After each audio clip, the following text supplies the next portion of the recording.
ನಮಸ್ತೆ ಸ್ನೇಹಿತರೆ, ಇವತ್ತು ನಾವು ಪ್ರಥಮ BA ಕನ್ನಡ ಪರೀಕ್ಷೆಯ ಕೊನೆಯ ತಯಾರಿಯನ್ನು ಮಾಡಿಕೊಳ್ಳುವ, ಕೊನೆಯ ಹಂತದ ತಯಾರಿ, ಕೊನೆಯ ದಿನದ ತಯಾರಿಯನ್ನು ಮಾಡಿಕೊಳ್ಳುವ. ಈಗಾಗಲೇ ನೀವು ಎಲ್ಲವನ್ನು ಕೂಡ ಓದ್ಕೊಂಡಿದ್ದೀರಾ, ಕೆಲವೊಂದನ್ನು ತಿಳ್ಕೊಂಡಿದ್ದೀರಾ, ಕೆಲವೊಂದನ್ನು ಓದ್ಕೊಳ್ಳಿಲ್ಲ.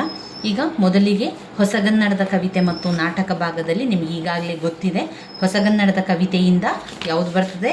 ಸಂದರ್ಭ ಸ್ವಾರಸ್ಯದ ಪ್ರಶ್ನೆಗಳು ಬರ್ತದೆ, ಸಂದರ್ಭ ಸಹಿತ ಪ್ರಶ್ನೆಗಳು ಬರ್ತದೆ, ಹಾಗೆಯೇ ಅರ್ಥಗಳನ್ನು ಬರೀಲಿಕ್ಕೆ ಇದೆ, ಹಾಗೆಯೇ ಅದರ ಜೊತೆಗೆ ಸಂದರ್ಭ ಸ್ವಾರಸ್ಯದ ಪ್ರಶ್ನೆಗಳು ಕೂಡ ಬರೀಲಿಕ್ಕೆ ಇರುವಂಥದ್ದು.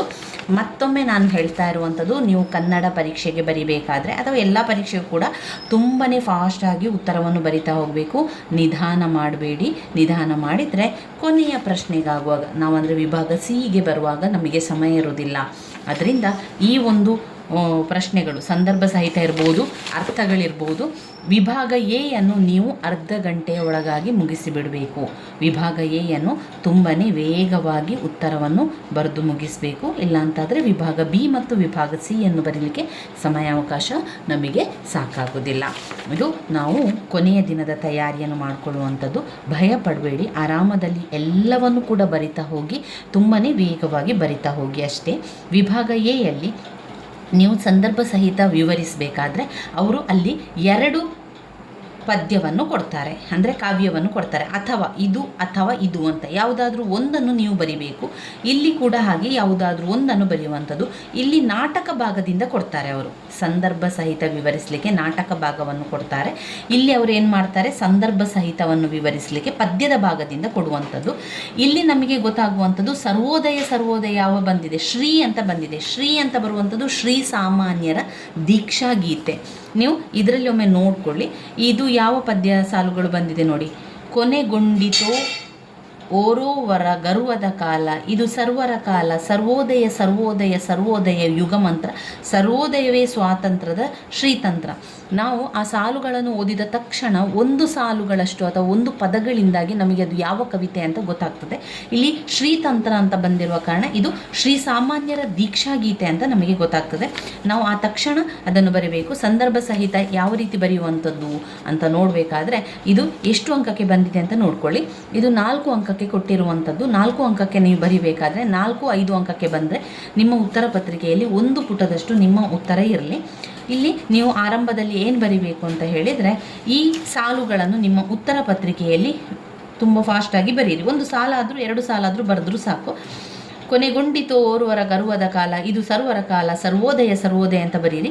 ಈ ಒಂದು ಸಾಲುಗಳನ್ನು ಶ್ರೀ ಸಾಮಾನ್ಯರ ದೀಕ್ಷಾ ಗೀತೆಯಿಂದ ಆರಿಸಿಕೊಳ್ಳಲಾಗಿದೆ. ಶ್ರೀ ಸಾಮಾನ್ಯರ ದೀಕ್ಷಾ ಗೀತೆಯು ಹೊಸಗನ್ನಡದ ಕವಿತೆಯಾಗಿದ್ದು, ಈ ಹೊಸಗನ್ನಡದ ಕವಿತೆಯನ್ನು ಬರೆದವರು ಕುವೆಂಪು ಅಂತ ಬರೀರಿ. ಅಥವಾ ಯಾವ ರೀತಿ ಕೂಡ ಬರಿಬೋದು, ನೀವು ಹೀಗೆ ಕೂಡ ಬರಿಬೋದು. ಕುವೆಂಪು ಅವರು, ಈ ಸಾಲು ಕುವೆಂಪು ಅವರು ಬರೆದಿರುವಂತಹ ಹೊಸಗನ್ನಡದ ಕವಿತೆಯಾಗಿರುವಂತಹ ಶ್ರೀ ಸಾಮಾನ್ಯರ ದೀಕ್ಷಾ ಗೀತೆಯಿಂದ ಈ ಸಾಲುಗಳನ್ನು ಆರಿಸಿಕೊಳ್ಳಲಾಗಿದೆ. ಯಾವಾಗ ಅಲ್ಲಿ ಅವರು ಹೇಳ್ತಾ ಇದ್ದಾರೆ ಅಂತ ಹೇಳಿದರೆ, ನಮಗೆ ಒಂದು ಒಳ್ಳೆಯ ದಿನ, ಸರ್ವೋದಯ ಆಗುವಂತಹ ಕಾಲ ಬರ್ತಾ ಇದೆ ಎನ್ನುವಂಥದ್ದನ್ನು ನಾವು ಬರೆಯುವಂಥದ್ದು. ನಿಮಗೆ ಆ ಸಾಲುಗಳಲ್ಲಿ ಪದ್ಯಗಳಿಂದ ವಿವರಿಸಲಿಕ್ಕೆ ಸಾಧ್ಯ ಆಗ್ತಾ ಇಲ್ಲ ಅಂತಾದರೆ ಆ ಒಂದು ಕವಿತೆಯ ಸಾರಾಂಶವನ್ನು ನೀವೇನು ಕಲ್ತಿದ್ದೀರೋ ಆ ಸಾರಾಂಶವನ್ನೇ ಸಂಪೂರ್ಣವಾಗಿ ಬರೆಯಿರಿ. ಇಲ್ಲಿ ಪುಟ ಸಂಖ್ಯೆ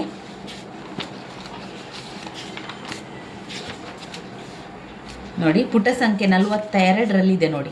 43ರಲ್ಲಿ ಸರ್ವೋದಯ ಯುಗ ಮಂತ್ರ ಅಂತ ಇಲ್ಲಿದೆ ನೋಡಿ. ನಿಮಗೆ ಸಂಪೂರ್ಣವಾಗಿ ಅದನ್ನು ಯಾವ ರೀತಿ ಬರಿಬೇಕು ಅಂತ ಗೊತ್ತಾಗ್ತಾ ಇಲ್ಲ ಅಂತಾದರೆ ನೀವೇನು ಮಾಡಬೇಕು, ಆ ಕವಿತೆಯ ಆ ಪದ್ಯದ ಸಂಪೂರ್ಣ ಸಾರಾಂಶವನ್ನು ಬರಿತಾ ಹೋದರೆ ಆಯಿತು. ಸಂಪೂರ್ಣ ಸಾರಾಂಶವನ್ನು ಬರೀರಿ.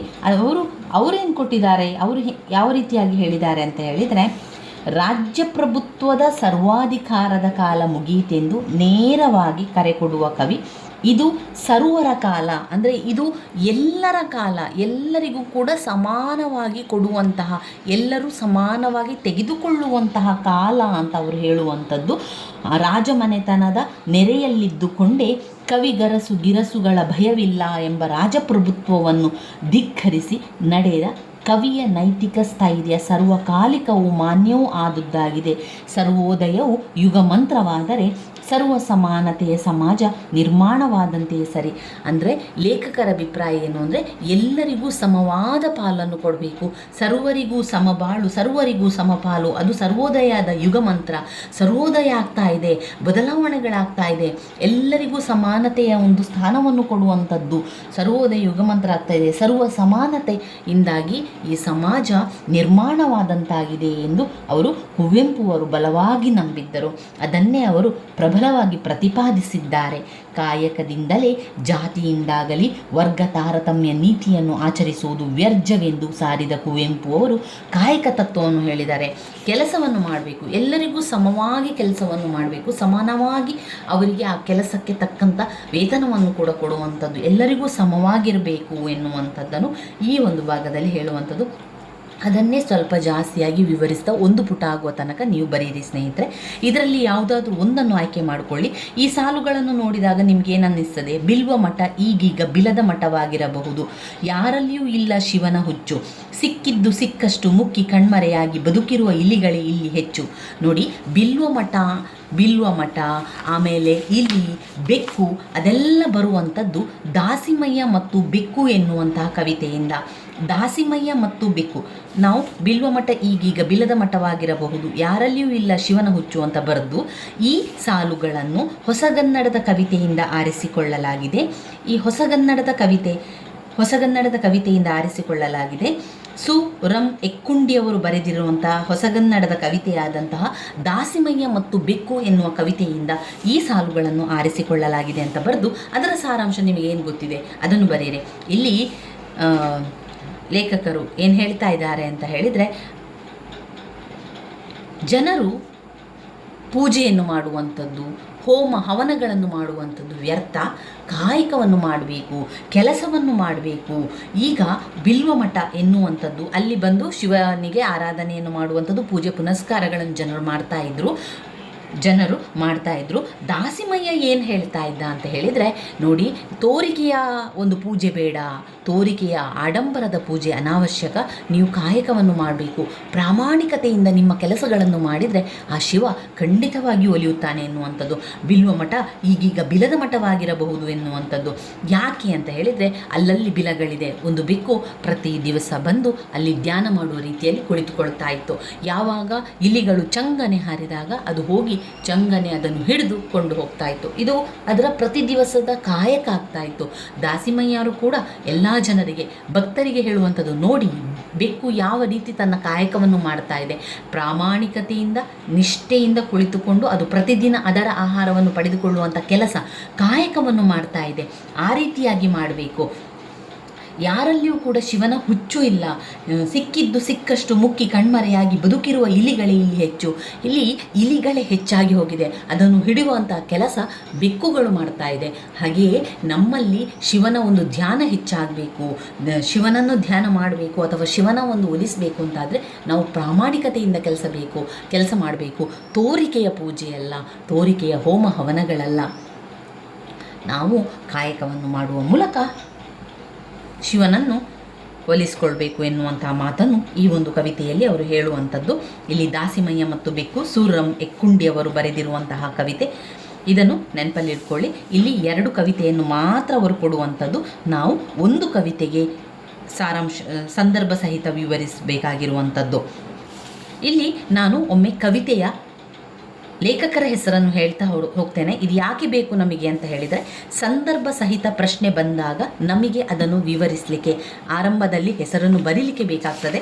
ಅದರ ಜೊತೆಗೆ ಸಂದರ್ಭ ಸ್ವಾರಸ್ಯದ ಪ್ರಶ್ನೆಯನ್ನು ಬರಿಬೇಕಾದರೂ ಕೂಡ ನಮಗೆ ಬೇಕು. ಅವರು ಆಗ ಒಂದು ಸಾಲುಗಳನ್ನು ಇಲ್ಲಿ ಕೊಡ್ತಾರೆ. ಆವಾಗ ನಮಗೆ ಅದು ಯಾವುದರಿಂದ ಬಂದಿದೆ ಅಂತ ಗೊತ್ತಾಗ್ತದೆ. ನೆನಪಲ್ಲಿ ಇಟ್ಕೊಳ್ಳಿ. ಹುತ್ತರಿಯ ಹಾಡು ಕವಿತೆಯನ್ನು ಬರೆದವರು ಪಂಜೆ ಮಂಗೇಶ ರಾವ್.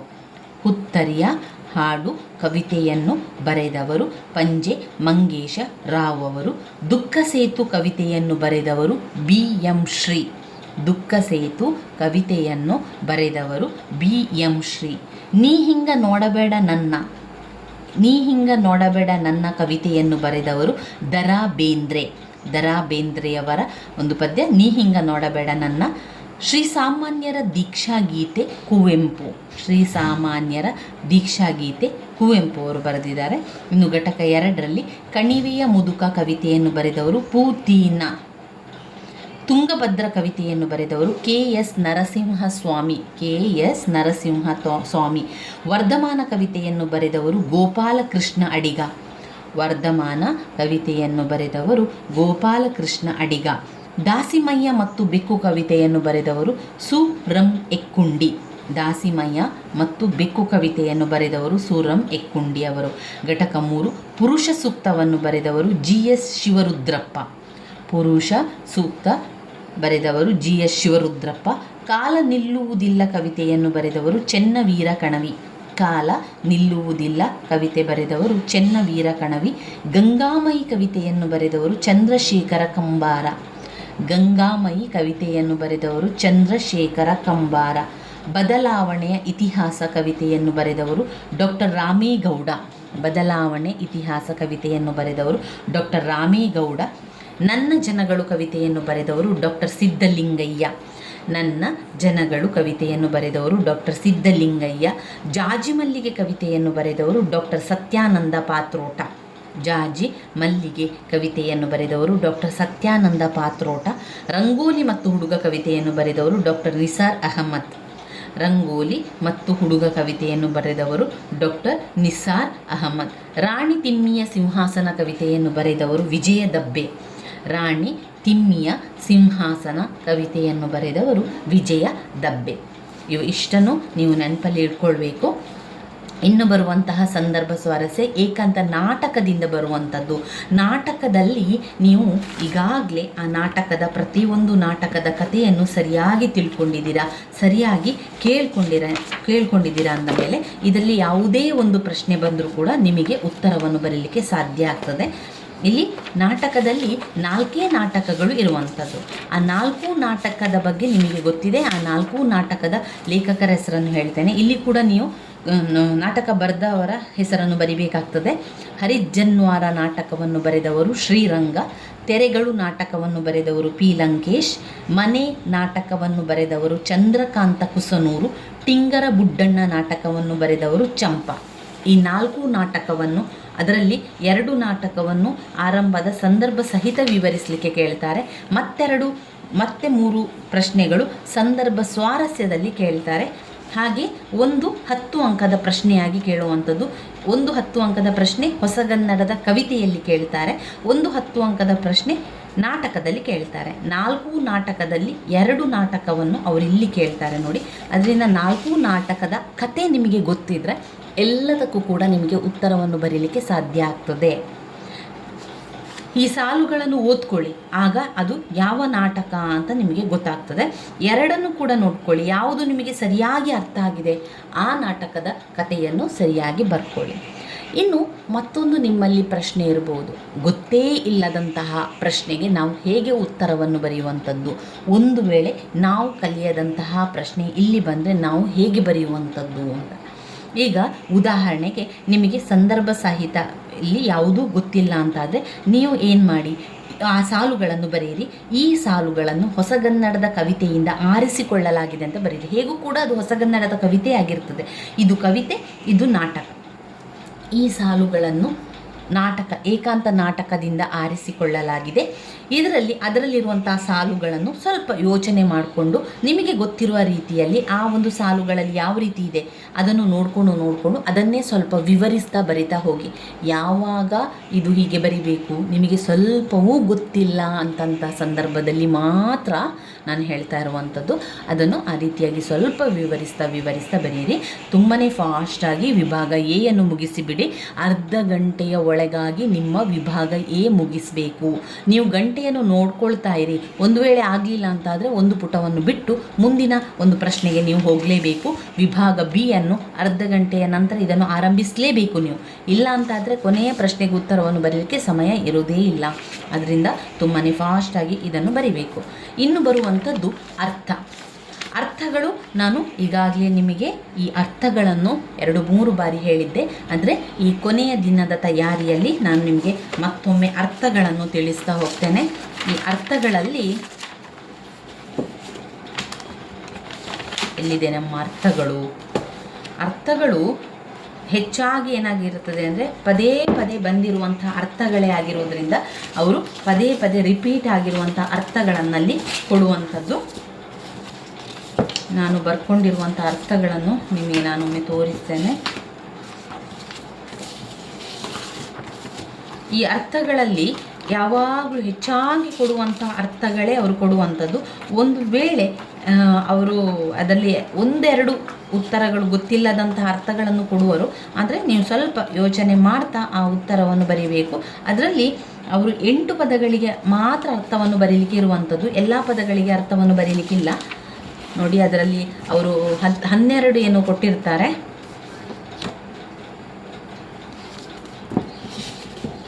ಇಲ್ಲಿದೆ ನೋಡಿ ನಮ್ಮ ಅರ್ಥ.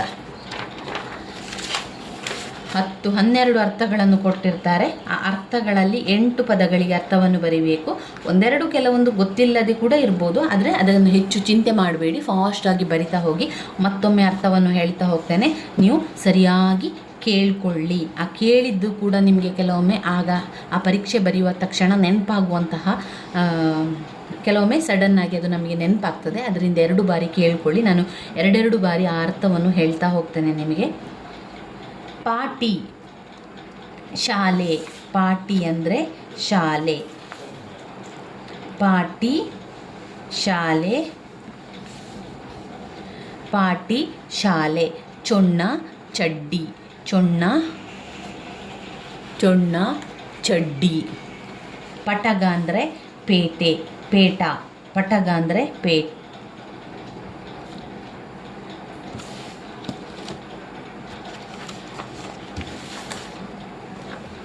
ಈ ರೀತಿಯ ಅರ್ಥಗಳನ್ನು 2-3 ಬಾರಿ ಹೇಳಿಕೊಂಡ್ರೆ ನಮಗೆ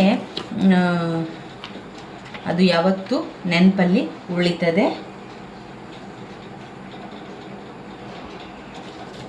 2-3 ಬಾರಿ ನೋಡ್ಕೊಂಡು ಹೇಳುವಂಥದ್ದು. ನೋಡ್ಕೊಂಡು ಹೇಳಿದರೆ ಅದು ಬೇಗನೆ ನೆನಪಲ್ಲಿ ಉಳಿತದೆ. ಏನೂ ಕೂಡ ಅದು ಮರ್ತೋಗೋದಿಲ್ಲ. ನಾವು ಅಂದ್ಕೊಳ್ಳುವಂಥದ್ದು ಇದನ್ನು ಓದ್ಕೊಂಡ್ರೆ ನೆನಪಲ್ಲಿ ಉಳಿತದ ಅಂತ, ಆದರೆ ನೆನಪಲ್ಲಿ ಉಳಿತದೆ. ಪಟಕ ಅಂದರೆ ಪೇಟೆ. ಪೇಟ ಅಲ್ಲ, ಅದು ಪೇಟೆ. ನೋಡಿ, ಟೆಕ್ಸ್ಟ್ ಬುಕ್ಕಲ್ಲಿ ಇದೆ ನೋಡಿ, ಕನ್ಫ್ಯೂಸ್ ಬೇಡ ಅದಕ್ಕೆ. ಪಟಗ ಅಂದರೆ ಪೇಟೆ. ಪೇಟೆ, ಪಟಗ ಅಂದರೆ ಪೇಟೆ ಎನ್ನುವಂಥದ್ದು.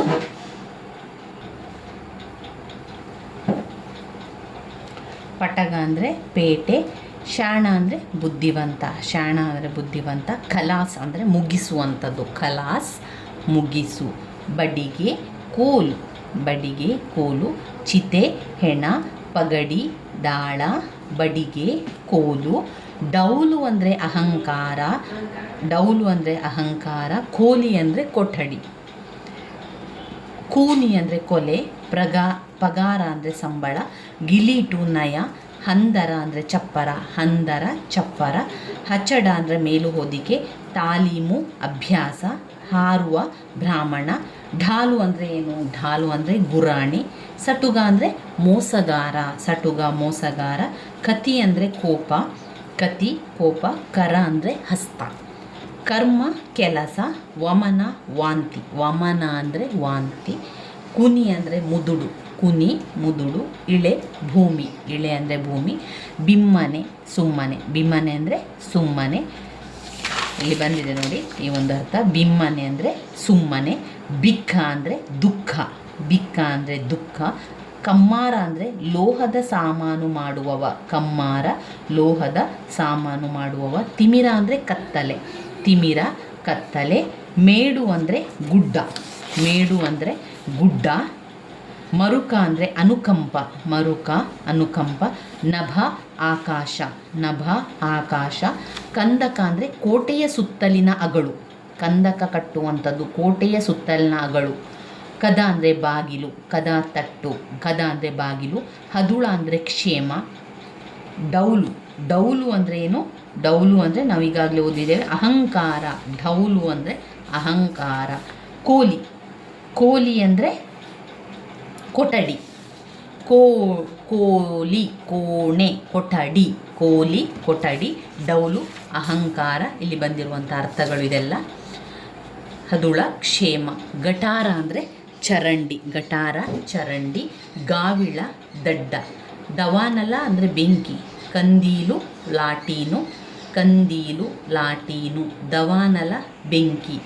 ಆದರ ಅಂದರೆ ಪ್ರೀತಿ, ಆದರ ಪ್ರೀತಿ. ಹಕ್ಕೆ ಇಂಬು, ಹಕ್ಕೆ ಇಂಬು.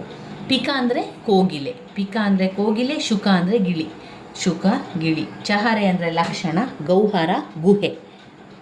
ಚಹರೆ ಅಂದರೆ ಲಕ್ಷಣ, ಗೌಹರ ಅಂದರೆ ಗುಹೆ.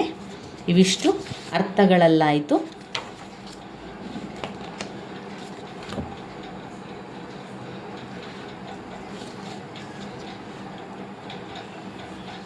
ಇನ್ನು ಸಂದರ್ಭ ಸ್ವಾರಸ್ಯವನ್ನು ನೋಡ್ತಾ ಹೋಗುವ. ಅದಾದಮೇಲೆ ಪ್ರಶ್ನೋತ್ತರಗಳನ್ನು ನೋಡಬೇಕು. ಇನ್ನು ಬರುವಂಥದ್ದು ಸಂದರ್ಭ ಸ್ವಾರಸ್ಯದ ಪ್ರಶ್ನೆಗಳು. ಈ ಸಂದರ್ಭ ಸ್ವಾರಸ್ಯದ ಪ್ರಶ್ನೆಗಳು ಇಲ್ಲಿ 3 ಪ್ರಶ್ನೆಯನ್ನು ಅವರೇನು ಮಾಡಿದ್ದಾರೆ, ಕವಿತೆ, ಹೊಸಗನ್ನಡದ ಕವಿತೆಯಿಂದ ಕೇಳಿದ್ದಾರೆ. ಮತ್ತೆ 3 ಪ್ರಶ್ನೆ ನಾಟಕ ಭಾಗದಿಂದ ಕೊಟ್ಟಿದ್ದಾರೆ. ಬೊಮ್ಮಗಿರಿಯ ಪುಷ್ಪಗಿರಿ ಪರ್ಯಂತಿ ಬೆಳದಿ ದೇಶವು ಅಂತ ಹೇಳಿದ ಕೂಡಲೇ ನಮಗೆ ಗೊತ್ತಾಗಬೇಕಾಗಿರುವಂಥದ್ದು ಅದು ಹುತ್ತರಿಯ ಹಾಡು, ಪಂಜೆ ಮಂಗೇಶರಾವ್ ಅವರು ಬರೆದಿರುವಂತಹ ಹುತ್ತರಿಯ ಹಾಡು ಎನ್ನುವ ಹೊಸಗನ್ನಡದ ಕವಿತೆಯಿಂದ ಆರಿಸಿಕೊಳ್ಳಲಾಗಿದೆ. ಅಲ್ಲಿ ಲೇಖಕರು ಕೊಡಗಿನ ಪ್ರಕೃತಿ ಸೌಂದರ್ಯವನ್ನು ವಿವರಿಸ್ತಾ ಹೋಗ್ತಾರೆ. ಇಲ್ಲಿ ಬರುವಂಥದ್ದು 2 ಅಂಕದ ಪ್ರಶ್ನೆ. 2 ಅಂಕಕ್ಕೆ ನೀವು ಅರ್ಧ ಪುಟದಷ್ಟು ಉತ್ತರವನ್ನು ಬರೆದರೆ ಸಾಕು. ನಿಮ್ಮ ಉತ್ತರ ಪತ್ರಿಕೆಯಲ್ಲಿ ಅರ್ಧ ಪುಟ ಆಗುವಷ್ಟು ಫಾಸ್ಟಾಗಿ ಉತ್ತರವನ್ನು ಬರೀರಿ. ಈ ರೀತಿಯಾಗಿ ಬರೀರಿ. ಬೊಮ್ಮಗಿರಿ ಪುಷ್ಪಗಿರಿ ಪರ್ಯಂತಿ ಬೆಳದಿ ದೇಶವು ಅಂತ ಬರೀರಿ. ನಂತರ ಈ ಸಾಲುಗಳನ್ನು ಪಂಜೆ ಮಂಗೇಶರಾಯ್ ಅವರು ಹುತ್ತರಿಯ ಹಾಡು ಕವಿತೆಯಿಂದ ಆರಿಸಿಕೊಂಡಿದ್ದಾರೆ. ಹುತ್ತರಿಯ ಹಾಡಿನಲ್ಲಿ ಈ ಒಂದು ಸಾಲುಗಳನ್ನು ಕಾಣ್ಬೋದು.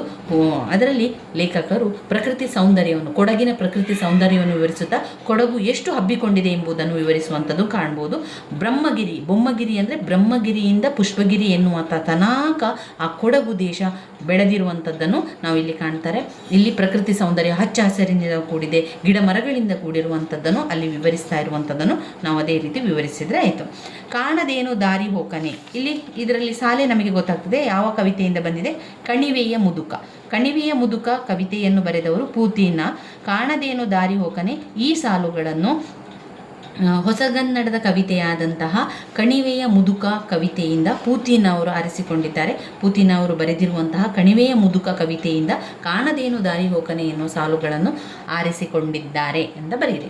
ನಂತರ ಒಂದು ಲೈನ್ ಬಿಟ್ಟು ಏನು ಬರೀರಿ ಅಂತ ಹೇಳಿದರೆ, ಕಾಣದೇನು ದಾರಿ ಹೋಕನೆ ಯಾರಿಗೆ ಹೇಳುವಂಥದ್ದು ಅಂತ ಹೇಳಿದರೆ ಇಲ್ಲಿ ಮುದುಕನು ದಾರಿ ಹೋಕನಿಗೆ ಹೇಳುವಂತಹ ಮಾತಾಗಿದೆ.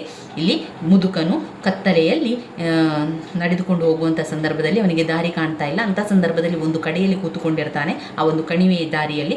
ಆಗ ದಾರಿ ಹೋಕನ ಏನು ಮಾಡ್ತಾನೆ, ಸೀದಾ ನಡ್ಕೊಂಡು ಹೋಗ್ತಾನೆ. ಆಗ ಎಡವಿ ಬೀಳ್ತಾನೆ. ಯಾರ ಮುದುಕನ ಕಾಲನ್ನು ಸಿಕ್ಕಿ ಎಡವಿ ಬೀಳ್ತಾನೆ. ಆಗ ಮುದುಕ ಬೈಯುವಂಥದ್ದು ಜೋರು ಮಾಡ್ತಾನೆ ಅವನಿಗೆ, ಕಾಣದೇನು ದಾರಿ ಹೋಗ್ತಾನೆ, ನಿಂಗೇನು ಕಾಣಿಸೋದಿಲ್ವ ನಾನು ಇಲ್ಲಿ ಕೂತ್ಕೊಂಡಿರುವಂಥದ್ದು, ನನ್ನನ್ನು ನೀನು ಸಾಯಿಸ್ತೀಯ ಅಥವಾ ನನ್ನನ್ನು ನೀನು ಈ ರೀತಿಯಾಗಿ ಮಾಡಿದರೆ ನೀನು ನನ್ನನ್ನು ನೋಡಲಿಲ್ವ ಎನ್ನುವಂತಹ ಒಂದು ಕಾರಣವನ್ನು ಅಲ್ಲಿ ಅವನು ಮುದುಕ ಹೇಳುವಂಥದ್ದು ಮಾತು. ಕಾಲ ನಿಲ್ಲುವುದಿಲ್ಲ ನಾವು ಕೂಡುವುದಿಲ್ಲ, ಇದು ಕಾಲ ನಿಲ್ಲುವುದಿಲ್ಲ ಕವಿತೆಯಿಂದ ಆರಿಸಿಕೊಂಡಿರುವಂಥದ್ದು. ಈ ಒಂದು ಸಾಲುಗಳನ್ನು ಹೊಸಗನ್ನಡದ ಕವಿತೆಯಾದಂತಹ ಕಾಲ ನಿಲ್ಲುವುದಿಲ್ಲ ಕವಿತೆಯಿಂದ ಆರಿಸಿಕೊಳ್ಳಲಾಗಿದೆ. ಕಾಲ ನಿಲ್ಲುವುದಿಲ್ಲ ಕವಿತೆಯನ್ನು ಬರೆದವರು ಚೆನ್ನವೀರ ಕಣವಿಯವರು. ಚೆನ್ನವೀರ ಕಣವಿ ಅಂದರೆ ಮನುಷ್ಯನು ನಾವೇನು ಮಾಡ್ತೇವೆ ಅಂದರೆ ಕಾಲವನ್ನು ನಿಲ್ಲಲಿಕ್ಕೆ ಮನುಷ್ಯ, ಆಮೇಲೆ ಕಾಲ, ಪ್ರಕೃತಿ ಇದು ಯಾವುದನ್ನು ಕೂಡ ಮನುಷ್ಯನಿಗೆ ನಿಲ್ಲಿಸಲಿಕ್ಕೆ ಸಾಧ್ಯ ಇಲ್ಲ. ಆ ಕಾಲ ನಿಲ್ಲುವುದಿಲ್ಲ, ನಾವು ಕೂಡುವುದಿಲ್ಲ, ನಾವು ಕೂತ್ಕೊಳ್ಳಿಕ್ಕೂ ಸಾಧ್ಯ ಇಲ್ಲ, ಹಾಗೆ ಕಾಲ ನಿಲ್ಲಿಕ್ಕೂ ಸಾಧ್ಯ ಇಲ್ಲ ಅಂತ ಇಲ್ಲಿ ವಿವರಿಸುವಂಥದ್ದನ್ನು ಕಾಣ್ಬೋದು. ಆಮೇಲೆ ಬರುವಂಥದ್ದು ನಾಟಕ ಭಾಗದಿಂದ ಜನಿವಾರ ಮಾಡೋ ದಂಧೆ ಬಿಳಿ ತಪ್ಪ ಹರಿಜನ್ವಾರ ನಾಟಕದಿಂದ ಆರಿಸಿಕೊಳ್ಳಲಾಗಿದೆ. ಹರಿಜನ್ವಾರ ನಾಟಕದಿಂದ ಆರಿಸಿಕೊಳ್ಳಲಾಗಿರುವಂಥದ್ದು ಜನಿವಾರ ಮಾಡೋ ದಂಧೆ ಬಿಳಿ ತಪ್ಪ ಅಂದರೆ ಅಲ್ಲಿ ಅವರು ವಿವರಿಸುವಂಥದ್ದನ್ನು ಹರಿಜನ್ವಾರ ನಾಟಕವನ್ನು ಶ್ರೀರಂಗರು ಬರೆದಿರುವಂತಹ ಒಂದು ನಾಟಕ. ಜನಿವಾರ ಮಾಡೋ ದಂಧೆ ಬೆಳಿ ತಪ್ಪ ಅಂದರೆ ಒಂದು ರೀತಿಯ ದಂಧೆ, ಜನಿವಾರವನ್ನು ಮಾಡಿ ಅದರಿಂದ ದುಡ್ಡು ಮಾಡುವಂತಹ ಒಂದು ದಂಧೆ ಕೂಡ ಈಗ ಆರಂಭ ಆಗಿದೆ. ಅದರಿಂದ ಜಾಗೃತರಾಗಿರಬೇಕು. ಯಾವ ರೀತಿಯ ಒಂದು ಮೋಸವನ್ನು ಕೂಡ ಮಾಡ್ತಾರೆ ಎನ್ನುವಂಥದ್ದನ್ನು ನಾವು ಇಲ್ಲಿ ನೋಡ್ತಾ ಹೋಗ್ಬೋದು. ಒಳ್ಳೆಯ ಹಂದಿ ಸಾತು ಕಣೋ ಈ ಒಂದು ನಾಟಕ ತೆರೆಗಳು ನಾಟಕದಿಂದ ಆರಿಸಿಕೊಳ್ಳಲಾಗಿದೆ. ತೆರೆಗಳು ನಾಟಕವನ್ನು ಬರೆದವರು ಪಿ ಲಂಕೇಶ್ ಅವರು.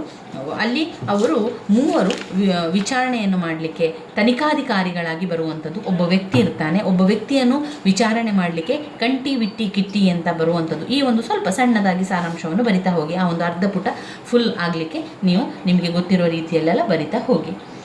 ಗಾಳಿ ಇಲ್ಲ ಗೂಳಿ ಇಲ್ಲ ಮೈಯಾಗ, ಗಾಳಿ ಇಲ್ಲ ಗೂಳಿ ಇಲ್ಲ ಮೈಯಾಗ. ಇದು ಮನೆ ನಾಟಕದಿಂದ ಆರಿಸಿಕೊಳ್ಳಲಾಗಿರುವ, ಅಲ್ಲಿ ಹುಚ್ಚನು ಯಾವ ರೀತಿಯೆಲ್ಲ ಹೇಳ್ತಾ ಇರುವಂಥ ಸಂದರ್ಭದಲ್ಲಿ ರಾಮಶೆಟ್ಟಿ ಮತ್ತು ಪರಮೇಶ್ವರಪ್ಪ ಇಬ್ಬರು ವಾಯುವಿಹಾರಕ್ಕಾಗಿ ಹೋಗುವಂಥದ್ದು. ಅಲ್ಲಿ ಅವರು ಮಾತುಕತೆಯನ್ನು ಆಡುವಾಗ ಮನೆ ಕಟ್ಟುವುದರ ಬಗ್ಗೆ ಮಾತನಾಡ್ತಾರೆ. ಆಗ ಆ ಹುಚ್ಚ ಬಂದು ಏನೆಲ್ಲ ರೀತಿಯ ಮಾತನಾಡುವಂಥದ್ದನ್ನು ಕಾಣ್ಬೋದು. ನಂತರ ಆ ಹುಚ್ಚನ ಕೈಯಿಂದ ಹೇಗೋ ಬಿಡಿಸಿಕೊಂಡು ಅವರು ಮನೆಗೆ ಹೋಗುವಂಥದ್ದಿರುವಂಥದ್ದು. ನೀವು ನಾಟಕಕ್ಕೆ ಸಂಬಂಧಪಟ್ಟಂತೆ ಏನೆಲ್ಲ ವಿಚಾರವನ್ನು ಸಾರಾಂಶವನ್ನು ಬರಿಬೋದು ಅದನ್ನೆಲ್ಲ ಬರಿತಾ ಹೋಗಿ. ಇಲ್ಲಿ ನಾನು ಎಲ್ಲವನ್ನು ನಿಮಗೆ ಹೇಳಿರುವಂಥದ್ದು, ಆದರೆ ಬರೀಲಿಕ್ಕೆ ಇರುವಂಥದ್ದು ಒಟ್ಟು 4 ಸಂದರ್ಭ ಸ್ವಾರಸ್ಯಕ್ಕೆ ಮಾತ್ರ ಉತ್ತರವನ್ನು ಬರೀಲಿಕ್ಕೆ. ಅದಾದ ಮೇಲೆ ಹೊಸಗನ್ನಡದ ಕವಿತೆ ಮತ್ತು ನಾಟಕ ಭಾಗದಿಂದ 30 ಅಂಕದ ಪ್ರಶ್ನೆ. ಮೊದಲಿಗೆ ಕವಿತೆಯಿಂದ 10 ಅಂಕದ ಪ್ರಶ್ನೆಯನ್ನು ಆಯ್ಕೆ ಮಾಡಿಕೊಳ್ಳಿಕ್ಕಿದೆ. ಅದಾದ ಮೇಲೆ ನಾಟಕ ಭಾಗದಿಂದ ಒಂದು 10 ಅಂಕದ ಪ್ರಶ್ನೆಯನ್ನು ಆಯ್ಕೆ ಮಾಡಲಿಕ್ಕೆ. ಅದಾದ ಮೇಲೆ ಕವಿತೆಯಿಂದ 5 ಅಂಕದ ಪ್ರಶ್ನೆ, ನಾಟಕದಿಂದ 5 ಅಂಕದ ಪ್ರಶ್ನೆ. ಆದ್ದರಿಂದ ನೋಡಿ, ಇಲ್ಲಿ ಕಾಲ ನಿಲ್ಲುವುದಿಲ್ಲ ಕವಿತೆ ಬಂದಿದೆ, ಅದರ ಸಂಪೂರ್ಣ ಬರೀಬೇಕು. ಆಮೇಲೆ ರಂಗೋಲಿ ಮತ್ತು ಮಗ ಕವಿತೆ ಬಂದಿದೆ, ಇದನ್ನು ಸಂಪೂರ್ಣವಾಗಿ ಬರೀಬೇಕು. ದೊಡ್ಡ ರಾಯರು ಮತ್ತು ಮನೆ ನಾಟಕ ಬಂದಿದೆ, ಯಾವುದಾದ್ರೂ ಒಂದನ್ನು ಬರೀಲಿಕ್ಕೆ. ಕಾಲ ನಿಲ್ಲುವುದಿಲ್ಲ, ರಂಗೋಲಿ ಮತ್ತು ಮಗದಲ್ಲಿ ಯಾವುದಾದ್ರೂ ಒಂದನ್ನು ಬರೀರಿ. ಸರಿಯಾಗಿ ನೀವು ಕಲ್ತಿರುವಂತಹ ಸಾರಾಂಶ, ನಿಮಗೆ ಸರಿಯಾಗಿ ಗೊತ್ತಿರುವಂತಹ ಸಾರಾಂಶ ಯಾವುದು, ಆ ಒಂದು ಕವಿತೆಯನ್ನು ಆಯ್ಕೆ ಮಾಡಿಕೊಳ್ಳಿ. ನಾಟಕ ಹಾಗೆ 4 ನಾಟಕವನ್ನು ನಿಮಗೆ ಗೊತ್ತಿದೆ, 4 ನಾಟಕವನ್ನು ನಾನು ನಿಮಗೆ ಸಂಪೂರ್ಣವಾಗಿ ತಿಳಿಸಿಕೊಟ್ಟಿದ್ದೇನೆ. ಅದರಿಂದ ಯಾವುದಾದ್ರೂ ಒಂದು ನಾಟಕ ನಿಮಗೆ ಸುಲಭವಾಗಿ ಬರಿಬಹುದು, ಹೆಚ್ಚು ವಿವರಣೆಯನ್ನು ಕೊಡ್ಬೋದು ಅಂತ ಅನಿಸುವಂತಹ ನಾಟಕವನ್ನು ಆಯ್ಕೆ ಮಾಡಿಕೊಳ್ಳಿ. ಇಲ್ಲಿ ದೊಡ್ಡ ರಾಯರು, ಹೊರ ಜಗತ್ತಿನ ಅದು ಬಗ್ಗೆ ಅವರು ಯಾವುದೇ ರೀತಿಯ ಪ್ರಶ್ನೆಯನ್ನು ಕೇಳಿ ನೀವು ಏನು ಮಾಡಬೇಕು, ಆ ನಾಟಕದ ಸಂಪೂರ್ಣ ಕಥೆ ಏನಿದೆ, ನಿಮಗೆ ಗೊತ್ತಿರುವಂಥ ಕಥೆ ಏನಿದೆ ಅದನ್ನು ಬರಿತಾ ಹೋಗುವಂಥದ್ದು. ಅವರು ಯಾವುದೇ ರೀತಿಯಲ್ಲಿ ಪ್ರಶ್ನೆ ಕೇಳಲಿ ನೋಡಿ, ಅವರು ಬೇರೆ ಬೇರೆ ರೀತಿಯಲ್ಲಿ ಪ್ರಶ್ನೆಯನ್ನು ಕೇಳ್ತಾರೆ.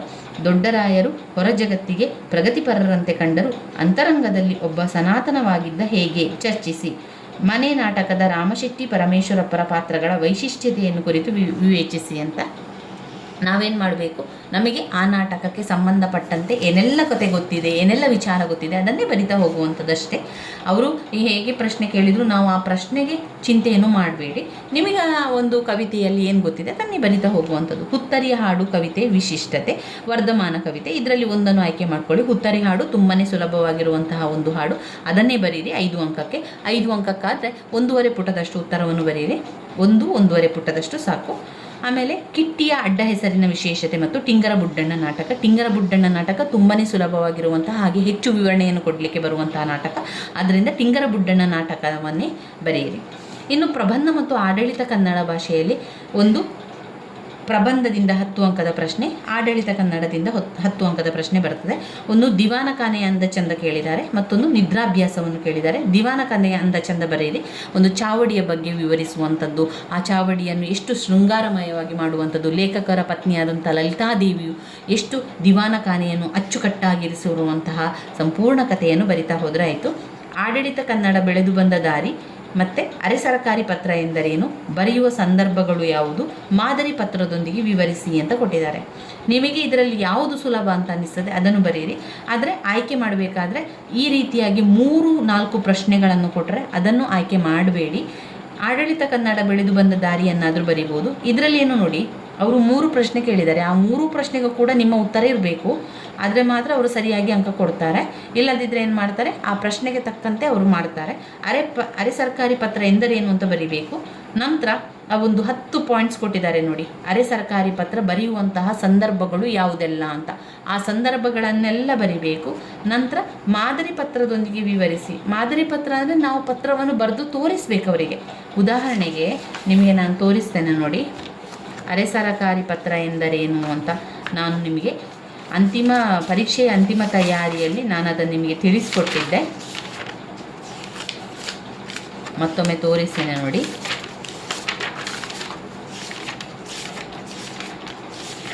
ಅರೆ ಸರ್ಕಾರಿ ಪತ್ರ, ಮಾದರಿ ಪತ್ರ ಅಂದರೆ ಅದನ್ನು ನಾವು ಪತ್ರವನ್ನು ಬರೆದು ತೋರಿಸ್ಬೇಕು ಅವರಿಗೆ, ಆದರೆ ಮಾತ್ರ ಅಲ್ಲಿ ನಮಗೆ ಸಂಪೂರ್ಣ ಅಂಕವನ್ನು ಕೊಡುವುದು.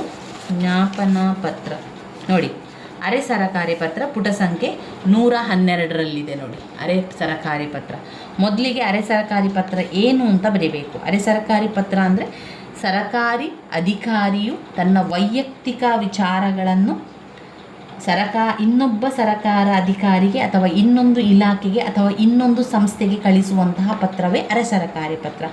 ಯಾವ ಸಂದರ್ಭದಲ್ಲೆಲ್ಲ ಬರೀತಾರೆ ಎನ್ನುವಂತಹ ಪಾಯಿಂಟ್ಸ್ಗಳನ್ನು ಇಲ್ಲಿ ಒಂದು 10 ಪಾಯಿಂಟ್ಸ್ಗಳಿದೆ. ಈ 10 ಪಾಯಿಂಟ್ಸ್ಗಳನ್ನು ನೀವು ಬರಿಬೇಕು. ಯಾವ ಸಂದರ್ಭದಲ್ಲಿ ಅಂತ ಹೇಳಿದರೆ, ಸರಕಾರಕ್ಕೆ ಸಂಬಂಧಪಟ್ಟಂತಹ ಕೆಲಸವನ್ನೇ ಒಮ್ಮೆ ಅವರಿಗೆ ಕೊಟ್ಟ ನಂತರ ಅವರು ಯಾವುದೇ ಒಂದು ವಿಚಾರಕ್ಕೆ ಅವರು ಬರಲಿಲ್ಲ ಅಂತ ಸಂದರ್ಭದಲ್ಲಿ ಅವರಿಗೆ ಪತ್ರವನ್ನು ಬರೆಯುವಂಥದ್ದು.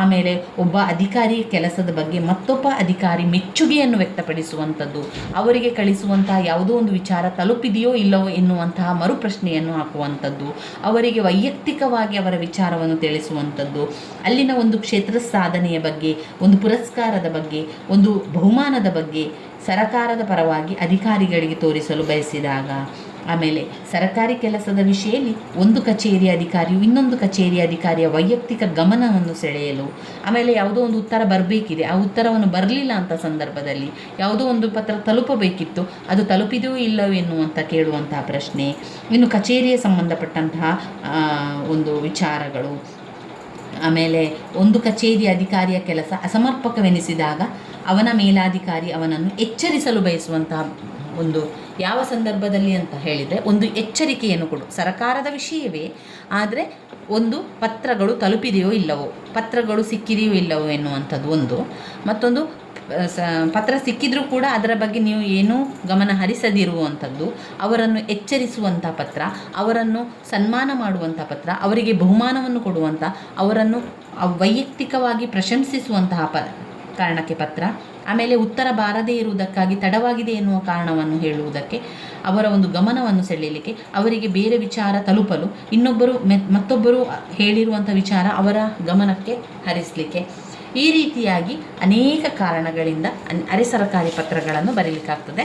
ಅರೆ ಸರ್ಕಾರಿ ಪತ್ರದ ಮಾದರಿ ಪತ್ರ ಇದು ನೋಡಿ.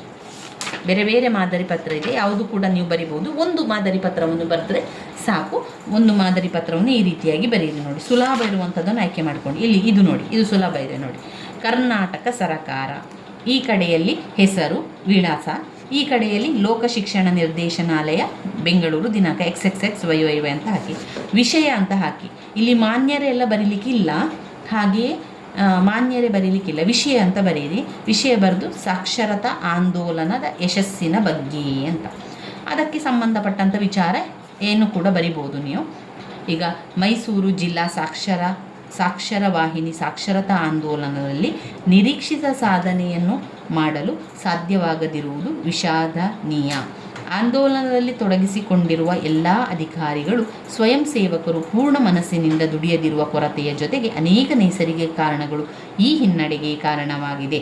ಅದೇನೇ ಇರಲಿ, ಮೈಸೂರು ಜಿಲ್ಲೆಗೆ ಸೇರಿದ ನರಸೀಪುರ ತಾಲೂಕಿನ ತಾಲೂಕು ಪಂಚಾಯತ್ ಕಾರ್ಯನಿರ್ವಾಹಕ ಅಧಿಕಾರಿಯಾದ ನೀವು ಸಾಕ್ಷರತಾ ಆಂದೋಲನದ ತಾಲೂಕು ಘಟ್ಟದ ಅಧ್ಯಕ್ಷರಾಗಿ ಮಾಡಿರುವ ಸಾಧನೆ ನನಗೆ ತುಂಬ ಸಂತೋಷವನ್ನುಂಟು ಮಾಡಿದೆ. ಅಂದರೆ ಅವರನ್ನು ಪ್ರಶಂಸಿಸುವುದು, ಅವರನ್ನು ಸನ್ಮಾನಿಸುವಂಥದ್ದನ್ನು ಇಲ್ಲಿ ನಾವು ನೋಡ್ಬೋದು. ಅವರು ಮಾಡಿರುವಂತಹ ಕೆಲಸಕ್ಕೆ ಮತ್ತೊಂದು ಕಚೇರಿಯ ಅಧಿಕಾರಿ ಬರೆಯುವಂತಹ ಪತ್ರ ಆಗಿದೆ. ಕೊನೆಯದಾಗಿ ಬರೆಯುವಂಥದ್ದು, ಈ ಸಂದರ್ಭದಲ್ಲಿ ನಿಮ್ಮ ಸಾಧನೆಗೆ ಅಭಿನಂದನೆಗಳನ್ನು ಸಲ್ಲಿಸುತ್ತಾ ನಿಮಗೆ ಎಲ್ಲ ಶುಭಗಳನ್ನು ಹಾರೈಸುತ್ತೇನೆ ಅಂತ ವೈಯಕ್ತಿಕವಾಗಿ ಒಬ್ಬ ಸರಕಾರಿ ಅಧಿಕಾರಿಯು ಸರಕಾರಿ ಈ ಸಂಸ್ಥೆಯ ಹೆಸರಿನಲ್ಲಿ ಮತ್ತೊಂದು ಸರಕಾರಿ ಅಧಿಕಾರಿಗೆ ಅಭಿನಂದನೆಯನ್ನು ಸೂಚಿಸುವಂತೆ ಹಾರೈಸುವಂಥದ್ದು, ವೈಯಕ್ತಿಕವಾಗಿ ಅಭಿನಂದನೆಯನ್ನು ಕಳಿಸುವಂಥದ್ದು, ನಿಮ್ಮ ವಿಶ್ವಾಸಿ ಸಹಿಯನ್ನು ಹಾಕುವುದು. ಆಮೇಲೆ ಯಾರು ಕಾರ್ಯನಿರ್ವಾಹಕ ಇದ್ದರೆ ಅವರ ಒಂದು ಸಹಿಯನ್ನು ಎಡ ಬದಿಯಲ್ಲಿ ಹಾಕುವಂಥದ್ದು, ಬಲ ಬದಿಯಲ್ಲಿ ಯಾರು ಬರಿತಾ ಇದ್ದಾರೆ ಅವರಿಗೆ ಬರೆಯುವಂಥದ್ದು, ಕರ್ನಾಟಕ ಸರಕಾರದ ಬರೆಯುವಂಥದ್ದು, ಹಾಗೆ ಎಡದ ಬದಿಯಲ್ಲಿ ಯಾರಿಗೆ ಕಳಿಸುವಂಥದ್ದು ಅವರ ಹೆಸರನ್ನು ಹಾಕುವಂಥದ್ದು.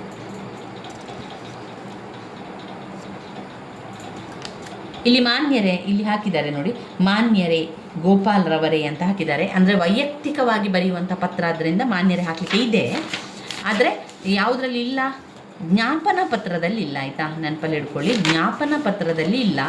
ಹಾಗೆಯೇ ಸುತ್ತೋಲೆಯಲ್ಲಿ ಇಲ್ಲ, ಮಾನ್ಯರೇ ಅಂತ ಸುತ್ತೋಲೆಯಲ್ಲಿ ಇಲ್ಲ. ಅರೆ ಸರ್ಕಾರಿ ಪತ್ರದಲ್ಲಿ ಕೊಟ್ಟಿದ್ದಾರೆ. ಅರೆ ಸರ್ಕಾರಿ ಪತ್ರದಲ್ಲಿ ಬರೀಲಿಕ್ಕಿದೆ, ಮಾನ್ಯ ಶ್ರೀ ಗೋಪಾಲ್ ರವರೇ ಅಂತ ಹಾಕಿದ್ದಾರೆ ನೋಡಿ. ಈ ರೀತಿಯಾಗಿ ಒಂದು ಮಾದರಿ ಪತ್ರವನ್ನು ಬರಿಬೇಕಾಗ್ತದೆ. ಅದು ತುಂಬ ಸಮಯ ಹಿಡಿತದೆ. ನಮಗೆ ಸಮಯ ಇದ್ದರೆ ನೀವು ಅದನ್ನು ಆಯ್ಕೆ ಮಾಡ್ಕೊಳ್ಬೋದು. ಇಲ್ಲ ಅಂತಾದರೆ ನೀವು ಆಡಳಿತ ಕನ್ನಡ ಬೆಳೆದು ಬಂದ ದಾರಿಯನ್ನು ಉದ್ದಕ್ಕೆ ಬರಿತಾ ಹೋಗ್ಬೋದು. ಅದರಲ್ಲಿ 3 ಪಾಯಿಂಟ್ಸ್ ಇದೆ ನೋಡಿ. ರಾಜರ ಕಾಲದ ಆಡಳಿತದ ಕನ್ನಡ, ರಾಜರ ಕಾಲಕ್ಕೆ ಸಂಬಂಧಿಸಿದ ಆಡಳಿತ ಕನ್ನಡ, ಬ್ರಿಟಿಷರ ಕಾಲದ ಆಡಳಿತ ಸಂಬಂಧ, ಪ್ರಜಾಪ್ರಭುತ್ವದ ಕಾಲದ ಆಡಳಿತ ಸಂಬಂಧ, 3 ಪಾಯಿಂಟ್ಸ್ಗಳು ಬರ್ತದೆ. ಆ 3 ಪಾಯಿಂಟ್ಸ್ಗಳನ್ನು ಬರಿತಾ ಹೋಗುವಂಥದ್ದು. ಕನ್ನಡ ಆಡಳಿತ ಕನ್ನಡವಾಗಿ ಅದನ್ನು ಬಳಸಿದರು, ಯಾಕೆ ಬಳಸಿದರು, ಎಲ್ಲಿ ಬಳಸಿದರು, ಹೇಗೆ ಬಳಸಿದರು, ಇದರಿಂದಾಗಿ ಏನೆಲ್ಲ ತೊಂದರೆ ಆಯಿತು, ಪರಿಣಾಮ ಆಯಿತು, ಅದನ್ನೆಲ್ಲ ಬರಿತಾ ಹೋಗುವಂಥದ್ದಷ್ಟೇ. ಇನ್ನು 5 ಅಂಕದ ಪ್ರಶ್ನೆ, ನಮ್ಮ ಮನೆಯ ದೀಪ ಅಥವಾ ಸುನಂದ ಬೆಳಗಾವ್ಕರ್ ಅವರದ್ದು. ಅಂದರೆ ಸುನಂದ ಬೆಳಗಾವ್ಕರ್ ಯಾವುದನ್ನು ಬರೆದಿದ್ದಾರೆ? ಪ್ರಬಂಧ ರುಚಿಯನ್ನು ಬರೆದಿದ್ದಾರೆ. ಧಾರವಾಡದ ರುಚಿಯ ಬಗ್ಗೆ ಸಂಪೂರ್ಣವಾಗಿ ವಿವರಿಸುವಂಥದ್ದು. ಅಥವಾ ನಮ್ಮ ಮನೆಯ ದೀಪ ಬರೆಯುವಂಥದ್ದು. ಯಾವ ರೀತಿ ಲೇಖಕರು ನಮ್ಮ ಮನೆಯ ದೀಪವನ್ನು, ರಮ ಅವಳ ಎಲ್ಲ ವಿಚಾರವನ್ನು ಬರೆಯುವಂಥದ್ದನ್ನು ನೋಡ್ಬೋದು. ಮತ್ತೊಂದು ಆಡಳಿತ ಕನ್ನಡ, ಲೇಖನ ಚಿಹ್ನೆ ಅಥವಾ ಕನ್ನಡ ಮತ್ತು ಮಾಹಿತಿ ತಂತ್ರಜ್ಞಾನ. ಇದರಲ್ಲಿ ತುಂಬಾ ಸುಲಭವಾಗಿರುವಂಥದ್ದು ಲೇಖನ ಚಿಹ್ನೆ. ಲೇಖನ ಚಿಹ್ನೆಯನ್ನೇ ಆಯ್ಕೆ ಮಾಡಿಕೊಂಡು ಬರೆಯಿರಿ ಬಂದರೆ. ಈ ರೀತಿಯಾಗಿ ನಾವು ಪ್ರಶ್ನೆ ಪತ್ರಿಕೆಯನ್ನು ನೋಡಿಕೊಂಡೆವು. ಪರೀಕ್ಷೆಗೆ ಚಿಂತೆ ಮಾಡಬೇಡಿ, ಆರಾಮದಲ್ಲಿ ಓದ್ಕೊಳ್ಳಿ, ಆರಾಮದಲ್ಲಿ ಬರ್ಕೊಳ್ಳಿ. ಇನ್ನು ನಿಮಗೆ ಕೊನೆಯ ದಿನದ ತಯಾರಿ ಆಗಿರುವುದರಿಂದ ಹೆಚ್ಚು ನೀವು ಕನ್ಫ್ಯೂಸ್ ಆಗಬೇಡಿ. ಒಂದು ಸುಲಭದಲ್ಲಿ ನಾನು ಎಲ್ಲವನ್ನು ಕೂಡ ಅಂತಿಮ ತಯಾರಿಯನ್ನು ಮಾಡಿ ಹಾಕಿದ್ದೇನೆ. ಆ ವಿಡಿಯೋವನ್ನು ಕೇಳ್ತಾ ಹೋಗಿ. ನಿಮಗೆ ಇದನ್ನು ಕೇಳಿದರೆ ಸಾಕು, ಎಲ್ಲವನ್ನು ಕೂಡ ಉತ್ತರ ಬರೀಲಿಕ್ಕೆ ಸಾಧ್ಯ ಆಗ್ತದೆ. ಈ ನಾಟಕವನ್ನು ನಾನು ನಿಮಗೆ ಸರಳವಾಗಿ ತಿಳಿಸಿದ್ದೇನೆ. ಅಷ್ಟು ಗೊತ್ತಿದ್ದರೆ ಸಾಕು, ನಿಮಗೆ ಬರಿತಾ ಹೋಗ್ಬೋದು. ಹಾಗೆ ಕವಿತೆ ಕೂಡ ಹಾಗೆ ಎಲ್ಲವನ್ನು ಕೂಡ ತಿಳಿಸಿದ್ದೇನೆ. ಅದರಲ್ಲಿ ಮುಖ್ಯವಾದ ಕವಿತೆಯನ್ನಾದರೂ ಕೂಡ ಕೇಳಿಕೊಳ್ಳಿ. ಹುತ್ತರಿಯ ಹಾಡಿರ್ಬೋದು, ಶ್ರೀ ಸಾಮಾನ್ಯರ ದೀಕ್ಷಾ ಗೀತೆ, ಆಮೇಲೆ ಕಣಿವೆಯ ಮುದುಕ, ದಾಸಿಮಯ್ಯ ಮತ್ತು ಬೆಕ್ಕು, ಕಾಲ ನಿಲ್ಲುವುದಿಲ್ಲ. ಈ ರೀತಿಯ ಒಂದು ಪದ್ಯಗಳು ಹೆಚ್ಚಾಗಿ ದಾಸಿಮಯ್ಯ ಬೆಕ್ಕು ಇರ್ಬೋದು, ಕಣಿವೆಯ ಮುದುಕ, ಹುತ್ತರಿಯ ಹಾಡು, ಶ್ರೀ ಸಾಮಾನ್ಯರ ದೀಕ್ಷಾ ಗೀತೆ, ಇದೆಲ್ಲ ಕೂಡ ಹೆಚ್ಚಾಗಿ ರಿಪೀಟ್ ಆಗಿ ಬಂದಿರುವಂತಹ ಪ್ರಶ್ನೆಗಳಾಗಿದೆ. ಅದನ್ನಾದರೂ ಕೂಡ ಸ್ವಲ್ಪ ನೋಡ್ಕೊಳ್ಳಿ ಸ್ನೇಹಿತರೆ. ಇನ್ನು ನಾಟಕ, 4 ನಾಟಕಗಳಿರುವಂಥದ್ದು. 4 ನಾಟಕದ ಕಥೆಯನ್ನು ಕೇಳ್ಕೊಳ್ಳಿ.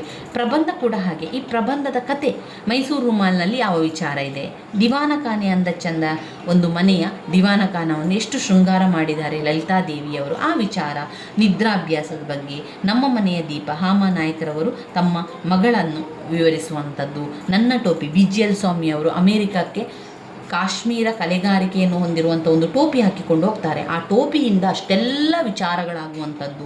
ರುಚಿ, ಸುನಂದ ಬೆಳಗಾವ್ಕರ್ ಅವರು ತವರು ಧಾರವಾಡದ ಅವರ ರುಚಿ, ಅಲ್ಲಿನ ಜನರ ಒಂದು ಸಿಹಿ ಖಾರದ ಒಂದು ಗುಣ, ಎಲ್ಲವನ್ನು ಕೂಡ ಅಲ್ಲಿ ವಿವರಿಸುವಂಥದ್ದನ್ನು ಕಾಣ್ಬೋದು. ಹಾಗೆ ಸುಲಭದಲ್ಲಿ ಸಜ್ಜನಲಾಗಲಾರಿರಿ ಎನ್ನುವಂಥದ್ದನ್ನು ಕೂಡ ನಾವು ಈ ಸಲ ವಿಡಿಯೋದಲ್ಲಿ ನಾವು ಓದ್ಕೊಂಡೆವು. ಅದರಲ್ಲಿ ಪಾಯಿಂಟ್ಸನ್ನು ಕೊಟ್ಟಿದ್ದಾರೆ. ಸುಲಭದಲ್ಲಿ ಸಜ್ಜನಲಾಗಲಾರಿರಿ ಎನ್ನುವಂಥದ್ರಲ್ಲಿ ಯಾವ ರೀತಿ ಭುವನೇಶ್ವರಿ ಹೆಗಡೆ ಅವರು ವಿವರಿಸಿದ್ದಾರೆ ಎನ್ನುವಂಥದ್ದನ್ನು ಪಾಯಿಂಟ್ಸನ್ನು ಅವರು ಕೊಟ್ಟಿರುವಂಥ ಸಾರಾಂಶದಲ್ಲಿ ನಾವು ಓದ್ಕೊಂಡಿದ್ದೇವೆ. ಅದನ್ನು ಒಮ್ಮೆ ಆ ಪಾಯಿಂಟ್ಸನ್ನು ನಿಮಗೆ ಗೊತ್ತಿದ್ದರೆ ಎಲ್ಲವನ್ನು ಕೂಡ ಬರೀಲಿಕ್ಕೆ ಆ ಪಾಯಿಂಟ್ಸನ್ನು ಬರೆದು ವಿವರಿಸಿದ್ರೆ ಆಯಿತು. ಅವರು ಕೊಟ್ಟಿರುವಂಥ ಸಾರಾಂಶದಲ್ಲಿ ಸುಲಭವಾಗಿದೆ ನೋಡಿ. ಬದುಕುವುದು ಸುಲಭ. ಭುವನೇಶ್ವರಿ ಹೆಗಡೆಯವರು ಹೇಳುವಂತಹ ಒಂದು ಈ ಮಾತು ಎಷ್ಟು ಸತ್ಯವಾಗಿದೆ ನೋಡಿ. ಬದುಕುವುದು ಸುಲಭ, ಆದರೆ ಬದುಕನ್ನು ಕಟ್ಟಿಕೊಳ್ಳುವುದು ಅಥವಾ ಕಟ್ಟಿಸಿಕೊಡುವುದಿದೆಯಲ್ಲ, ಅದು ಬಹಳ ಕಠಿಣ ಅಂತ ಹೇಳುವಂಥದ್ದು. ಹೇಗೆ ಇರಬೇಕು ನಾವು ಜೀವನದಲ್ಲಿ? ಒಬ್ಬ ಸಜ್ಜನರಾಗಬೇಕಾದ್ರೆ ಸತ್ಯವನ್ನೇ ನುಡಿಯಬೇಕು. ಈ ಪಾಯಿಂಟ್ಸನ್ನು ಇಟ್ಕೊಂಡು ನಿಮ್ಮದೇ ಒಂದು ವಿವರಣೆಯನ್ನು ಕೊಡ್ತಾ ಹೋಗಿ. ಸತ್ಯವನ್ನೇ ನುಡಿಯಬೇಕು, ಪರೋಪಕಾರಿಯಾಗಿರಬೇಕು, ಗುರು ಹಿರಿಯರಿಗೆ ವಿಧೇಯನಾಗಿರಬೇಕು, ಪರನಿಂದೆ ಕೂಡದು, ಸಹಿಷ್ಣುವಾಗಿರಬೇಕು. ಅಂದರೆ ನಾವೆಲ್ಲರೂ ಒಂದೇ ಆಗಿರಬೇಕು, ಯಾರ ಮನಸ್ಸನ್ನು ನೋಯಿಸಬಾರದು, ವೈರಿಗಳನ್ನು ಪ್ರೀತಿಸಬೇಕು. ಯಾವುದೆಲ್ಲ ಇದು ಯಾವುದು ಪದ್ಯ ಅಲ್ಲ, ಪ್ರಬಂಧ. ಸುಲಭದಲ್ಲಿ ಸಜ್ಜನಲಾಗಲಾರಿರಿ ಎನ್ನುವಂತಹ ಒಂದು ಪ್ರಬಂಧ. ಸಜ್ಜನರಾಗಬೇಕಾದರೆ ಮನುಷ್ಯನು ಈ ಎಲ್ಲ ಗುಣಗಳನ್ನು ಹೊಂದಿರಬೇಕು ಅಂತ ಭುವನೇಶ್ವರಿ ಹೆಗಡೆಯವರು ಪಟ್ಟಿ ಮಾಡ್ತಾರೆ. ಆ 6 ವಿಚಾರಗಳು ಯಾವುದು ಅಂತ ಹೇಳಿದರೆ, ಸತ್ಯವನ್ನೇ ನುಡಿಯಬೇಕು, ಸುಲಭದಲ್ಲಿ ಸಜ್ಜನಲಾಗಲಾರಿರಿ, ಭುವನೇಶ್ವರಿ ಹೆಗಡೆಯವರ ಒಂದು ಪ್ರಬಂಧ. ಸತ್ಯವನ್ನೇ ನುಡಿಯಬೇಕು. ಏನು ಮಾಡಬೇಕು? ಸತ್ಯವನ್ನೇ ನುಡಿಯಬೇಕು, ಸತ್ಯವನ್ನೇ ನುಡಿಯಬೇಕು. 3 ಪರೋಪಕಾರಿಯಾಗಿರಬೇಕು, ಇನ್ನೊಬ್ಬರಿಗೆ ಸಹಾಯ ಮಾಡುವಂತಹ ಪರೋಪಕಾರಿಯಾಗಿರಬೇಕು. 3 ಗುರು ಹಿರಿಯರಿಗೆ ವಿಧೇಯರಾಗಿರಬೇಕು, ಗುರು ಹಿರಿಯರಿಗೆ ವಿಧೇಯರಾಗಿರಬೇಕು. ಪರನಿಂದೆ ಮಾಡಬಾರದು, ಪರನಿಂದೆ ಕೂಡದು, ಸಹಿಷ್ಣುವಾಗಿರಬೇಕು, ನಾವೆಲ್ಲರೂ ಒಂದೇ ಎನ್ನುವಂಥ ಸಹಿಷ್ಣುತೆಯನ್ನು ಹೊಂದಿರಬೇಕು. ಯಾರ ಮನಸ್ಸನ್ನು ನೋಯಿಸಬಾರದು, ಯಾರ ಮನಸ್ಸನ್ನು ನೋಯಿಸಬಾರದು. ವೈರಿಗಳನ್ನು ಪ್ರೀತಿಸಬೇಕು, ವೈರಿಗಳನ್ನು ಪ್ರೀತಿಸಬೇಕು. ಇವಿಷ್ಟು ವಿಚಾರ ಅದರಲ್ಲಿ ನಿಮಗೆ ಗೊತ್ತಿರಲಿ. ಆಡಳಿತ ಕನ್ನಡ ಕೂಡ ಹಾಗೆ ತುಂಬಾ ಸುಲಭ ಇದೆ. ಯಾವುದನ್ನು ಕೂಡ ಚಿಂತೆ ಮಾಡಬೇಡಿ, ಆರಾಮದಲ್ಲಿ ಬರೆದು ಬನ್ನಿ. ನಾನು ನಿಮಗೆ ಈಗಾಗಲೇ ಮಾಡಿರುವಂಥ ವಿಡಿಯೋದಲ್ಲಿ ಪ್ರಬಂಧ ಇರ್ಬೋದು, ಆಡಳಿತ ಕನ್ನಡದ ಅಂತಿಮ ತಯಾರಿ ಅಂತ ವಿಡಿಯೋವನ್ನು ಮಾಡಿ ಹಾಕಿದ್ದೇನೆ, ಈಗಾಗಲೇ ಹಾಕಿದ್ದೇನೆ. ಅದನ್ನು ಒಮ್ಮೆ ಕೇಳಿಕೊಳ್ಳಿ. 1-2 ಗಂಟೆಯ ಒಳಗೆ ನೀವು ಸಂಪೂರ್ಣ ಕನ್ನಡ ನಿಮಗೆ ರಿವಿಷನ್ ಆದಾಗ ಆಗ್ತದೆ. ಒಮ್ಮೆ ಕೇಳಿ. ನಿಮ್ಮ ಬೇರೆ ಕೆಲಸ ಇದ್ದರೆ ಆ ಕೆಲಸದ ಜೊತೆಗೆ ಕೇಳ್ತಾ ಇರಿ. ಸುಸ್ತಾಗಿದ್ದರೆ ಮಲ್ಕೊಂಡಾದರೂ ಆ ವಿಡಿಯೋವನ್ನು ಕೇಳಿಕೊಳ್ಳಿ. ಆಡಳಿತ ಕನ್ನಡವನ್ನು ತಿಳಿಸಿಕೊಟ್ಟಿದ್ದೇನೆ, ಪ್ರಬಂಧವನ್ನು ತಿಳಿಸಿಕೊಟ್ಟಿದ್ದೇನೆ, ಅರ್ಥಗಳನ್ನು ಕೂಡ 2 ಬಾರಿ ಹೇಳಿದ್ದೇನೆ. ಆ ಅರ್ಥಗಳನ್ನು ಕೇಳಿದರೆ ಸಾಕು, ನೀವೆಲ್ಲವನ್ನು ಕೂಡ ಬರಿತೀರಾ.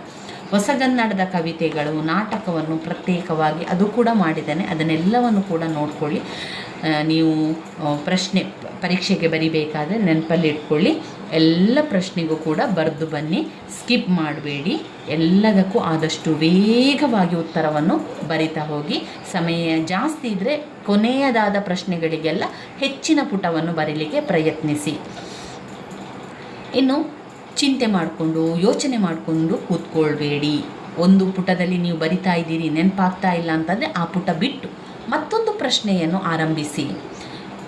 ಒಂದು ಪುಟದಲ್ಲೇ ನೀವು ಅಲ್ಲೇ ಉಳಿದುಕೊಂಡ್ರೆ ಮುಂದೆ ಹೋಗಲಿಕ್ಕೆ ಸಾಧ್ಯ ಆಗೋದಿಲ್ಲ. ಆವಾಗ ನೀವೇನು ಮಾಡಬೇಕು, ಒಂದು ಪುಟವನ್ನು ಬಿಟ್ಟು ಮತ್ತಿನ ಪುಟಕ್ಕೆ ಹೋಗಿ ಸ್ನೇಹಿತರೆ. ಇನ್ನು ಅವರು ಹೇಳುವಂತಹ ಎಲ್ಲ ನಿಯಮಗಳನ್ನು ಪಾಲಿಸಿ. ಅವರು ಹೇಳ್ತಾರೆ ಉತ್ತರ ಪತ್ರಿಕೆಯಲ್ಲಿ ಯಾವ ರೀತಿ ಬರಿಬೇಕು. ನಾವು ಆ ಒಂದು ಲೈನ್ ಹಾಕಿರ್ತಾರಲ್ಲ, ಅದರ ಒಳಗಡೆ ಪ್ರಶ್ನೆ ಸಂಖ್ಯೆಯನ್ನು ಬರಿಬೇಕಾಗ್ತದೆ. ಅವರು ನಮಗೆ ಹೇಳ್ಕೊಡ್ತಾರೆ, ನಮಗೆ ಪರೀಕ್ಷೆ ಹಾಲಲ್ಲಿ. ಈಗ ನಾವು ಉತ್ತರ ಪತ್ರಿಕೆ ಈ ರೀತಿಯಾಗಿದೆ ನೋಡಿ, ಇಲ್ಲಿ ಒಂದು ಲೈನ್ ಇರ್ತದೆ, ಅದರ ಒಳಗಡೆ ಇದನ್ನು ನಾವು ಹಾಕಬೇಕು. ಪ್ರ 1 ಅಂತ ಒಳಗಡೆ ಹಾಕಬೇಕು. ಇಲ್ಲಿ ಕೂಡ ಹಾಗೆ ಪ್ರ 3 ಅಂತ ಹಾಕಿ ಒಳಗಡೆಯಲ್ಲಿ 1, 2 ಅಂತ ಹಾಕುವಂಥದ್ದು. ನೀವು ಉತ್ತರವನ್ನು ಬರಿಬೇಕಾದ್ರೆ ನೀವು ಬರೆಯುವಂತಹ ಪ್ರಶ್ನೆಯ ಸಂಖ್ಯೆಯನ್ನು ಸರಿಯಾಗಿ ಹಾಕಿಕೊಳ್ಳಿ. ಕನ್ನಡ ಬರಿಬೇಕಾದ್ರೆ ಕನ್ನಡ ನಂಬರ್ಗಳನ್ನೇ, ಕನ್ನಡ ಅಂಕೆಗಳನ್ನೇ ಹಾಕಿ. ಅವರು ಯಾವ ರೀತಿ ಕೊಟ್ಟಿದ್ದಾರೆ ಅದೇ ರೀತಿಯಲ್ಲಿ ನೀವು ಕೂಡ ಹಾಕಿಕೊಳ್ಳಿ ಸ್ನೇಹಿತರೆ. ವಿಭಾಗ ಎ ಬರಿಬೇಕಾದ್ರೆ ವಿಭಾಗ ಎ ಅಂತ ಹಾಕಿ. ನಂತರ ವಿಭಾಗ ಬಿ ಬರಿಬೇಕಾದ್ರೆ ವಿಭಾಗ ಬಿ ಅಂತ ಹಾಕಿ. ಪ್ರಶ್ನೆ ಸಂಖ್ಯೆ 4 ಅಂತ ಹಾಕಿ. ಅದರಲ್ಲಿ 1 ಅಂತ ಹಾಕಿ. ಅದರಲ್ಲಿ ಆರಂಭದಲ್ಲಿ ಬರೆಯಿರಿ, ಕಾಲ ನಿಲ್ಲುವುದಿಲ್ಲ ಎನ್ನುವಂತಹ ಕವನ ಅಂತವೇ ಬರೆಯಿರಿ. ರಂಗೋಲಿ ಮತ್ತು ಮಗ ಅಂತವೇ ಆರಂಭದಲ್ಲಿ ಆರಂಭಿಸಿ. ಆ ರೀತಿಯಾಗಿ ಮಾಡಿಕೊಳ್ಳಿ. ಇನ್ನು ನಿಮಗೆ ಪರೀಕ್ಷೆ ವಿಚಾರವಾಗಿ ಏನೆಲ್ಲ ವಿಚಾರಗಳನ್ನು ಹೇಳಬೇಕು ಅಂತ ಹೇಳಿದರೆ, ಸಂದರ್ಭ ಸಹಿತ ಮತ್ತು ಸಂದರ್ಭ ಸ್ವಾರಸ್ಯಕ್ಕೆ ನೀವು ಟೆನ್ಷನ್ ಮಾಡಬೇಡಿ. ಈಗ ನೀವು ಓದಿ ಆಗಲಿಲ್ಲ ಅಂತ ನಿಮ್ಮ ಮನಸ್ಸಲ್ಲಿದ್ದರೆ ನೀವೇನು ಮಾಡಬೇಕು ಅಂದರೆ, ಹೊಸಗನ್ನಡದ ಕವಿತೆ ಮತ್ತು ನಾಟಕವನ್ನು ಸರಿಯಾಗಿ ಕೇಳಿಕೊಳ್ಳಿ. ನಾನು ಮಾಡಿರುವಂಥ ವಿಡಿಯೋ ಕೇಳಿಕೊಳ್ಳಿ, ಅಥವಾ ಬೇರೆಯವರು ಮಾಡಿರುವಂಥ ವಿಡಿಯೋವನ್ನಾದರೂ ಆಗ್ಬೋದು, ಅಥವಾ ನೀವಾದರೂ ಓದ್ಕೊಳ್ಳಿ. ಯಾವಾಗ ನಿಮಗೆ ಸಾರಾಂಶವನ್ನು ಕಲಿತೀರೋ, ಸಂಪೂರ್ಣ ಸಾರಾಂಶವನ್ನು ನೀವು ಯಾವಾಗ ಪ್ರತಿಯೊಂದು ಕವಿತೆಯ ಸಾರಾಂಶ ಮತ್ತು ಪ್ರತಿಯೊಂದು ನಾಟಕ 4 ನಾಟಕ ಇರುವಂಥದ್ದು, 4 ನಾಟಕದ ಸಾರಾಂಶವನ್ನು ಯಾವಾಗ ತಿಳ್ಕೊಳ್ತೀರೋ ಆಗ ನಿಮಗೆ ಆಟೋಮೆಟಿಕ್ಕಾಗಿ ಆ ಸಾಲುಗಳನ್ನು ನೋಡಿದ ತಕ್ಷಣ ನಿಮಗೆ ಗೊತ್ತಾಗ್ತದೆ ಇದು ಯಾವ ಕವಿತೆಯಿಂದ ಬಂದಿದೆ, ಇದು ಯಾವ ನಾಟಕದಿಂದ ಬಂದಿದೆ ಅಂತ ಗೊತ್ತಾಗ್ತದೆ. ಆ ರೀತಿಯಾಗಿ ಮಾಡಿಕೊಳ್ಳಿ. ನೀವು ಇನ್ನೂ ನೋಡಲಿಲ್ಲ, ಓದಿ ಆಗಲಿಲ್ಲ ಅಂತಾದರೆ ಅದನ್ನು ವಿಡಿಯೋವನ್ನು ನೋಡಿಕೊಳ್ಳಿ. ಅಂತಿಮ ತಯಾರಿ ಅಂತ ವಿಡಿಯೋಗಳನ್ನು ಮಾಡಿದ್ದೇನೆ. ಹೊಸಗನ್ನಡದ ಕವಿತೆಯನ್ನು ಪ್ರತ್ಯೇಕವಾಗಿ ಮಾಡಿದ್ದೇನೆ, ನಾಟಕ ಭಾಗವನ್ನು ಪ್ರತ್ಯೇಕವಾಗಿ ಮಾಡಿದ್ದೇನೆ, ಪ್ರಬಂಧವನ್ನು ಮಾಡಿದ್ದೇನೆ, ಆಡಳಿತ ಕನ್ನಡವನ್ನು ಕೂಡ ಮಾಡಿದ್ದೇನೆ. ಇದು ಅಂತಿಮ ದಿನದ ತಯಾರಿಯಾಗಿ ಮಾಡ್ತಾ ಇರುವಂಥದ್ದು. ಇದು ಪರೀಕ್ಷೆಯ ಕೊನೆಯ ದಿನದ ತಯಾರಿಯಾಗಿ ನಾನು ನಿಮಗೆ ಇದನ್ನೆಲ್ಲ ಹೇಳ್ತಾ ಇರುವಂಥದ್ದು. ಇನ್ನು ಮತ್ತೊಂದು ತುಂಬಾ ಮುಖ್ಯವಾದ ವಿಚಾರ, ಚಿಂತೆ ಮಾಡಬೇಡಿ, ಟೆನ್ಷನ್ ಮಾಡಬೇಡಿ. ಆರಾಮದಲ್ಲಿ ಹೋಗಿ ಪರೀಕ್ಷೆಗೆ ನೀವು ಬರೆಯುವ ಮೊದಲು ಹೋಗಿ ಅಲ್ಲಿ ಪರೀಕ್ಷೆ ಹಾಲಲ್ಲಿ ಕುಳಿತುಕೊಂಡು ಯಾವುದನ್ನು ಚಿಂತೆ ಮಾಡಬೇಡಿ. ನಿಮ್ಮ ಮನಸ್ಸಲ್ಲಿ ಇರಬೇಕಾದದ್ದು ಇಷ್ಟೇ, ಇಲ್ಲ ನಾನು ಚೆನ್ನಾಗಿ ಪರೀಕ್ಷೆಯನ್ನು ಬರಿತೇನೆ, ನಾನು ಎಲ್ಲದಕ್ಕೂ ಕೂಡ ಉತ್ತರವನ್ನು ಬರೆದು ಬರ್ತೇನೆ ಎನ್ನುವಂತಹ ಮನಸ್ಸಲ್ಲಿ ನೀವು ಹೇಳ್ತಾ ಇರಬೇಕು. ಇಲ್ಲ ನಾನು ಚೆನ್ನಾಗಿ ಪರೀಕ್ಷೆಯನ್ನು ಬರಿತೇನೆ, ಎಲ್ಲದಕ್ಕೂ ಕೂಡ ಉತ್ತರವನ್ನು ಬರೆದು ಬರ್ತೇನೆ, ಓದಿರುವಂಥದ್ದೆಲ್ಲ ನನಗೆ ನೆನಪಿಗೆ ಬರ್ತದೆ, ಓದಿದ್ದೆಲ್ಲವನ್ನು ಕೂಡ ನಾನು ಬರಿತೇನೆ ಎನ್ನುವಂಥದ್ದನ್ನು ಹೇಳ್ಕೊಳ್ಳಿ. ನಿಮ್ಮ ಮನಸ್ಸಿಗೆ ನೀವೇ ಹೇಳ್ಕೊಳ್ಳಿ, ಭಯ ಪಡಬೇಡಿ. ಇದರಲ್ಲಿ ಭಯ ಪಡುವಂಥದ್ದು ಏನೂ ಇಲ್ಲ. ಏನೆಲ್ಲ ನೀವು ಕೇಳಿದ್ದೀರಾ, ಏನೆಲ್ಲ ನೀವು ಓದಿದ್ದೀರಾ ಅದೆಲ್ಲ ಕೂಡ ನೆನಪಿಗೆ ಬರ್ತದೆ. ಆ ಒಂದು ಸಮಯದಲ್ಲಿ ಖಂಡಿತವಾಗಿ ಕೂಡ ಎಲ್ಲವೂ ಕೂಡ ನೆನಪಿಗೆ ಬರ್ತದೆ. ಆಮೇಲೆ ನೀವು ಚಿಂತೆ ಮಾಡಬೇಡಿ. ಒಂದು ಪ್ರಶ್ನೆಗೆ ಉತ್ತರ ಗೊತ್ತಿಲ್ಲ ಅಂತಾದ ತಕ್ಷಣ ನೀವೇನು ಮಾಡಬೇಕು, ಅಲ್ಲೇ ಯೋಚನೆ ಮಾಡುವಂಥದ್ದು, ಟೆನ್ಷನ್ ಮಾಡುವಂಥದ್ದು ಮಾಡಿದರೆ ಉಳಿದಿರುವಂತಹ ಪ್ರಶ್ನೆಗೆ ಉತ್ತರ ನೆನಪಿಗೆ ಬರುವುದಿಲ್ಲ. ಅದನ್ನು ಬಿಟ್ಟು ಪೇಜನ್ನು ಬಿಡಿ. ಈಗ ನೀವು 10 ಅಂಕದ ಪ್ರಶ್ನೆ ಬರಿತಾ ಇದ್ದೀರಿ ಅಂತಾದರೆ ನೀವು 3 ಪುಟದಷ್ಟು ಬರೆಯುವಂಥದ್ದು ಅಂತ ಯೋಚನೆ ಮಾಡ್ಕೊಳ್ಳಿ. 2 ಪುಟ ಬರೆದಿದ್ದೀರಿ, ಇನ್ನೂ ನಿಮಗೆ ಉತ್ತರ ಬೇಕು ಅಂತಾದರೆ ಆ 1 ಪುಟವನ್ನು ಬಿಟ್ಟು ಮುಂದಿನ ಪ್ರಶ್ನೆಗೆ ಹೋಗಿ. ಇದು ನೆನಪಲ್ಲಿ ಇಟ್ಕೊಳ್ಳಿ, ಈ ವಿಭಾಗ ಎಯನ್ನು ಅರ್ಧ ಗಂಟೆಯ ಒಳಗಾಗಿ ಬರೆದು ಮುಗಿಸಬೇಕು. ಅರ್ಧ ಗಂಟೆಯ ಒಳಗಾಗಿ ಫಾಸ್ಟಾಗಿ ಬರೆದ್ರೆ ಇದು ಬರೀಲಿಕ್ಕೆ ಆಗ್ತದೆ, ಒಮ್ಮೆ ಅರ್ಥ ಬರೀಲಿಕ್ಕಿರುವಂಥದ್ದು. ಹಾಗೆ 2 ಅಂಕದ ಪ್ರಶ್ನೆ ಅರ್ಧ ಪುಟದಷ್ಟು ಬರೀಲಿಕ್ಕಿರುವಂಥದ್ದು. ಅದರಿಂದ ಫಾಸ್ಟಾಗಿ ಬರೆದ್ರೆ ಅರ್ಧ ಗಂಟೆಯ ಒಳಗಾಗಿ ಬರೀಲಿಕ್ಕಾಗ್ತದೆ. ಒಂದು ವೇಳೆ ಬರಲಿಕ್ಕೆ ಆಗಲಿಲ್ಲ ಅಂತಾದರೆ ಸ್ವಲ್ಪ ಪುಟ ಬಿಟ್ಟು, 1 ಪುಟ ಬಿಟ್ಟು ನಂತರ ಮುಂದಿನ ಪ್ರಶ್ನೆಗೆ ಹೋಗಿ. ಹಾಗೇ ಮಾಡ್ಕೊಳ್ತಾ ಹೋಗಿ. ಯಾಕಂದರೆ ನಮಗೆ ಎಲ್ಲವನ್ನು ಕೂಡ ಕವರ್ ಮಾಡಬೇಕು, ಆದರೆ ಮಾತ್ರ ನಮಗೆ ಒಳ್ಳೆಯ ಅಂಕಗಳು ಬರುವಂಥದ್ದು. ಅದರಿಂದ ಎಲ್ಲವನ್ನು ಕವರ್ ಮಾಡಬೇಕು ಅಂತಾದರೆ ನಾವು ಆ ರೀತಿಯಾಗಿ ಫಾಸ್ಟಾಗಿ ಬರಿತಾ ಹೋಗಬೇಕು. ಇನ್ನು ಯಾವ ವಿಚಾರ ಇದೆ ಪರೀಕ್ಷೆಗೆ ಸಂಬಂಧಪಟ್ಟಂತೆ? 10 ಅಂಕದ ಪ್ರಶ್ನೆಗೆ ಹೇಗೆ ಬರಿಬೇಕು ಅಂತ ಕೇಳಿದ್ರಿ ನೀವು. 10 ಅಂಕದ ಪ್ರಶ್ನೆಗೆ 3 ಪುಟದಷ್ಟು, ಕನ್ನಡ ಅಂತಾದಾಗ 3 ಪುಟ ಸಾಕು. ಬೇರೆಲ್ಲ ವಿಷಯಗಳಲ್ಲಿ ಈಗ ಸಮಾಜಶಾಸ್ತ್ರ, ರಾಜ್ಯಶಾಸ್ತ್ರ ಆದರೆ 3 ರಿಂದ 4 ಪುಟದಷ್ಟು ಉತ್ತರ ಬೇಕು ನಮಗೆ. ನೀವು ಕನ್ನಡದಲ್ಲಿ 3 ಪುಟದಷ್ಟು ಉತ್ತರ ಸಾಕು. ಯಾಕಂದರೆ ತುಂಬ ಪ್ರಶ್ನೆಗಳಿದೆ, ಬರೀಲಿಕ್ಕೆ ಆಗೋದಿಲ್ಲ, ಫಾಸ್ಟಾಗಿ ಬರಿಬೇಕಾಗ್ತದೆ. ಅದರಿಂದ 3 ಪುಟ ಅಂತ ಯೋಚನೆಯಲ್ಲಿ ಇಟ್ಕೊಳ್ಳಿ. 10 ಅಂಕಕ್ಕೆ 5 ಅಂಕಕ್ಕೆ 1 ಪುಟ ಅಂತ ಯೋಚನೆ ಮಾಡ್ಕೊಳ್ಳಿ. 1-1.5 ಪುಟದಷ್ಟು ಉತ್ತರವನ್ನು ಬರೀರಿ. 1-1.5 ಪುಟ ಸಮಯ ನೋಡಿಕೊಂಡು ಬರೀರಿ. ಸಮಯ ಜಾಸ್ತಿ ಇದೆ ಅಂತಾದರೆ 1.5 ಪುಟದಷ್ಟು ಬರೀರಿ. ಯಾವುದಕ್ಕೆ? 5 ಅಂಕದ ಪ್ರಶ್ನೆಗೆ. 10 ಅಂಕದ ಪ್ರಶ್ನೆಗೆ 3 ರಿಂದ 4 ಪುಟದಷ್ಟು ಉತ್ತರ ಬೇಕಾಗಿರುವಂಥದ್ದು. 3-3.5 ಪುಟದಷ್ಟು ಉತ್ತರವನ್ನು ಬರೆಯಿರಿ. 2 ಅಂಕ ಸಂದರ್ಭ ಸ್ವಾರಸ್ಯಕ್ಕೆ 2 ಅಂಕ, ಅದರಿಂದ ಅರ್ಧ ಪುಟದಷ್ಟು ಸಾಕು. ಒಂದು ಉತ್ತರ ಪತ್ರಿಕೆಯಲ್ಲಿ ಇಷ್ಟು ಅರ್ಧ ಪುಟದಷ್ಟು ಉತ್ತರವನ್ನು ಬರೀರಿ. ಅರ್ಥವನ್ನು ಬರಿಬೇಕಾದ್ರೆ ಅವರು ಕೊಟ್ಟಿರುವಂತಹ ಪದವನ್ನು ಕೂಡ ಬರೆದು ನಂತರ ಅರ್ಥವನ್ನು ಬರೀರಿ. ಬಿಮ್ಮನೆ ಅಂತ ಈ ರೀತಿಯಾಗಿ ಬರೆದು, ಆ ರೀತಿಯಾಗಿ ಬರೆದೇ ಅರ್ಥವನ್ನು ಬರೆಯುವಂಥದ್ದು. ಕದ, ಬಾಗಿಲು, ಡೌಲು, ಅಹಂಕಾರ ಅಂತ ಒಂದೊಂದೊಂದು ಬರಿತಾ ಹೋಗಿ. ಇಲ್ಲಿ ಮುದ್ದೆಯಾಗಿ ಬರಿಬೇಡಿ. ನಿಮ್ಮ ಉತ್ತರ ಪತ್ರಿಕೆಯಲ್ಲಿ ಇಲ್ಲಿ ಹತ್ತಿರ ಮುದ್ದೆಯಾಗಿ ಬರಿಬೇಡಿ, ಕೆಳಗೆ ಬರೆಯಿರಿ. ಬಿಮ್ಮನೆ, ಬಿಕ್ಕ, ಕಮ್ಮಾರ, ತಿಮಿರ, ಮೇಡು ಈ ರೀತಿಯಾಗಿ ದೂರದಲ್ಲಿ ಬರೀರಿ. ಒಂದಿಷ್ಟು ಪುಟ ಆದರೂ ಪರವಾಗಿಲ್ಲ, ಅಲ್ಲೇ ದೂರಕ್ಕೆ ಚಂದವಾಗಿ ಕಾಣುವಂತೆ ಫಾಸ್ಟಾಗಿ ಬರೀರಿ. ಇದು ಕೂಡ ನೀವು ನೋಡ್ಕೊಳ್ಳಿ, ಸಂದರ್ಭ ಸಹಿತ ಒಮ್ಮೆ ಓದ್ಕೊಳ್ಳಿ. ಆ ಸಾಲನ್ನು ಫಾಸ್ಟಾಗಿ ಕಣ್ಣುಗಳ ಮುಖಾಂತರ ಓದ್ತಾ ಹೋಗಿ. ಆಗ ನಿಮಗೆ ಆ ಒಂದು ಸಾಲು ಸಿಗ್ತದೆ ನೋಡಿ. ಇಲ್ಲಿ ಯಾವುದು ಗೊತ್ತಿಲ್ಲದರೂ ಕೂಡ ಶ್ರೀತಂತ್ರ ಅಂತ ಬಂದಿದೆ. ಶ್ರೀತಂತ್ರ ಅಂತ ಬಂದ ಕಾಲ ಶ್ರೀ ಸಾಮಾನ್ಯರ ದೀಕ್ಷಾ ಗೀತೆ ಅಂತ ಗೊತ್ತಾಯಿತು. ಇಲ್ಲಿ ಯಾವುದು ಕೂಡ ಗೊತ್ತಾಗದಿದ್ದರೂ ಇಲಿ ಅಂತ ಬರುವಂಥದ್ದು ಆ ಒಂದು ದಾಸಿಮಯ್ಯ ಮತ್ತು ಬೆಕ್ಕು ಕವಿತೆಯಿಂದಲೇ ಅಂತ ನಮಗೆ ಗೊತ್ತಾಗಬೇಕು. ಬಿಲ್ವ ಮಠ ಬರುವಂಥದ್ದು, ಇಲಿ ಅಂತ ಬರುವಂಥದ್ದು ಈ ರೀತಿಯಾಗಿ ನೋಡಿಕೊಳ್ಳಿ. ಇನ್ನು ಕೆಲವೊಂದು ಗೊತ್ತಿಲ್ಲದ ಸಾಲು ಬಂತು ಅಂತ ಹೇಳಿದ ತಕ್ಷಣ ಚಿಂತೆ ಮಾಡಬೇಡಿ, ಅಲ್ಲಿರುವಂಥದ್ದನ್ನೇ ಸೇರಿಸಿ ಬರೆಯಿರಿ. ಈ ಸಾಲುಗಳನ್ನು ಹೊಸಗನ್ನಡದ ಕವಿತೆಯಿಂದ ಆರಿಸಿಕೊಳ್ಳಲಾಗಿದೆ ಅಂತ ಹೇಳಿ ಅಲ್ಲಿರುವಂತಹ ಸಾಲುಗಳನ್ನು ನೋಡಿಕೊಂಡು ಯಾವ ರೀತಿ ವಿವರಿಸ್ಬೋದು ಅದೇ ರೀತಿಯಾಗಿ ವಿವರಿಸಿ. ಕೊನೆಗೊಂಡಿತು ಓರೋರ್ವರ ಗರ್ವದ ಕಾಲ, ಅಂದರೆ ಗರ್ವದ ಕಾಲ ಈಗ ಕೊನೆಗೊಳ್ತಾ ಇದೆ. ಇದು ಎಲ್ಲರ ಕಾಲ, ಇದು ಸರ್ವರ ಕಾಲ, ಸರ್ವರಿಗೂ ಸಮಬಾಳು, ಸರ್ವರಿಗೂ ಸಮಪಾಲು, ಎಲ್ಲರಿಗೂ ಸಮಬಾಳು ಸಿಗುವಂತಹ ಕಾಲ ಬರ್ತಾ ಇದೆ. ಅದನ್ನು ಲೇಖಕರು ಇಲ್ಲಿ ನಮಗೆ ತಿಳಿಸ್ತಾ ಇದ್ದಾರೆ. ಒಂದು ವೇಳೆ ಲೇಖಕರ ಹೆಸರು ನೆನಪಿಲ್ಲ ಅಂತಾದರೆ ಬರಿಬೇಡಿ, ತಪ್ಪಾಗಿ ಲೇಖಕರ ಹೆಸರನ್ನು ಬರೀಲಿಕ್ಕೆ ಹೋಗಬೇಡಿ. ಒಂದು ವೇಳೆ ಲೇಖಕರ ಹೆಸರು ನಿಮಗೆ ನೆನಪಾಗ್ತಾ ಇಲ್ಲ ಅಂತಾದರೆ ಲೇಖಕರ ಹೆಸರನ್ನು ಬರೆಯದೆ, ಇದು ಹೊಸಗನ್ನಡದ ಕವಿತೆಯಿಂದ ಆರಿಸಿಕೊಳ್ಳಲಾಗಿದೆ, ಈ ಒಂದು ಕವಿತೆಯನ್ನು ಶ್ರೀ ಸಾಮಾನ್ಯರ ದೀಕ್ಷಾ ಗೀತೆಯಿಂದ ಆರಿಸಿಕೊಳ್ಳಲಾಗಿದೆ ಅಂತ ಮಾತ್ರ ಬರೆಯಿರಿ. ಕವಿಯ ಹೆಸರು ನೆನಪಾಗದಿದ್ದರೆ ಬರೀಲಿಕ್ಕೆ ಹೋಗಬೇಡಿ, ನೆನಪಾದರೆ ಮಾತ್ರ ಬರೆದ್ರೆ ಸಾಕು. ಈ ರೀತಿಯಾಗಿ ಅದರಲ್ಲಿ ಮಾಡಿಕೊಳ್ಳಿ. ಇನ್ನು ನಾವು ಪ್ರಶ್ನೋತ್ತರಗಳೆಲ್ಲ ಗೊತ್ತಾಯ್ತಲ್ವ. 5 ಅಂಕದ ಪ್ರಶ್ನೆಯನ್ನು ಕೇಳ್ತಾರೆ. ಹುತ್ತರಿಯ ಹಾಡು ಅದೆಲ್ಲ ಸರಿಯಾಗಿ ನೋಡ್ಕೊಳ್ಳಿ. ಹುತ್ತರಿಯ ಹಾಡಿನಿಂದ ಯಾವತ್ತೂ ಪ್ರಶ್ನೆಗಳು ಬಂದೇ ಬರುವಂಥದ್ದು.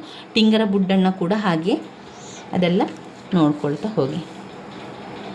ಅಂತಿಮ ದಿನದ ತಯಾರಿಯನ್ನು ಚೆನ್ನಾಗಿ ಮಾಡಿಕೊಳ್ಳಿ. ಇನ್ನೂ ಸಮಯ ಇದೆ. ಇನ್ನು ಇರುವಂತಹ ಸಮಯಗಳಲ್ಲಿ ಕೆಲವೊಂದು ಮುಖ್ಯವಾದಂಥವುಗಳನ್ನು ಓದ್ತಾ ಹೋಗಿ.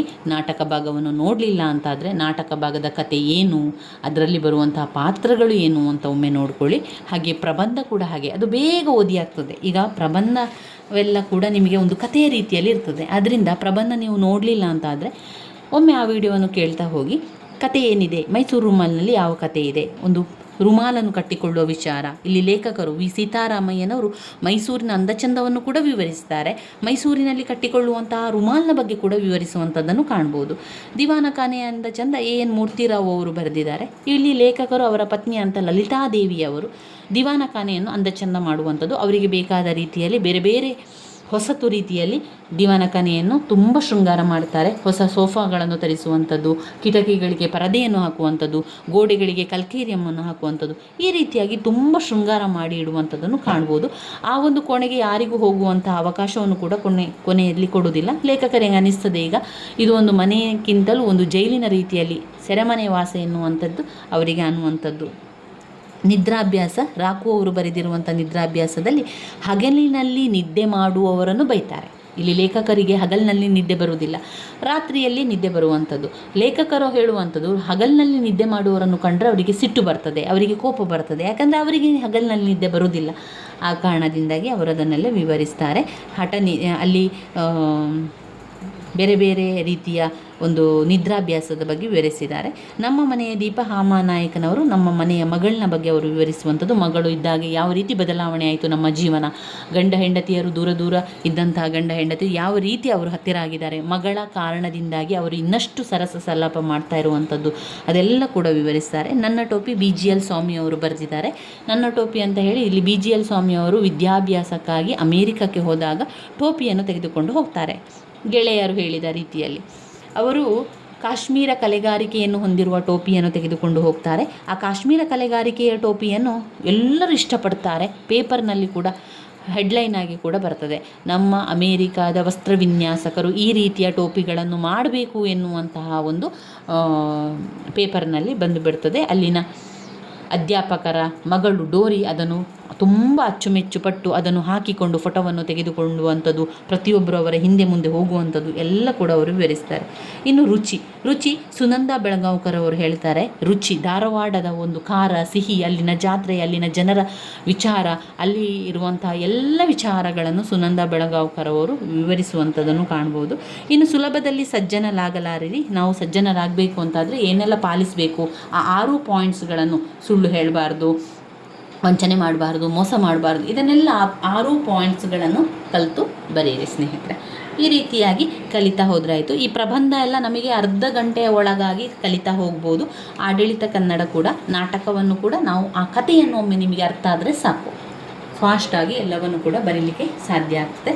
ನನ್ನ ವೀಡಿಯೋಸ್ ಎಲ್ಲ ನಿಮಗೆ ಇಷ್ಟ ಆಗಿದ್ದರೆ ಲೈಕ್ ಕೊಡಿ, ಶೇರ್ ಮಾಡಿ, ಸಬ್ಸ್ಕ್ರೈಬ್ ಮಾಡಲಿಕ್ಕೆ ಮರಿಬೇಡಿ ಸ್ನೇಹಿತರೆ. ಪರೀಕ್ಷೆಯನ್ನು ತುಂಬ ಚೆನ್ನಾಗಿ ಮಾಡಿ ಬನ್ನಿ.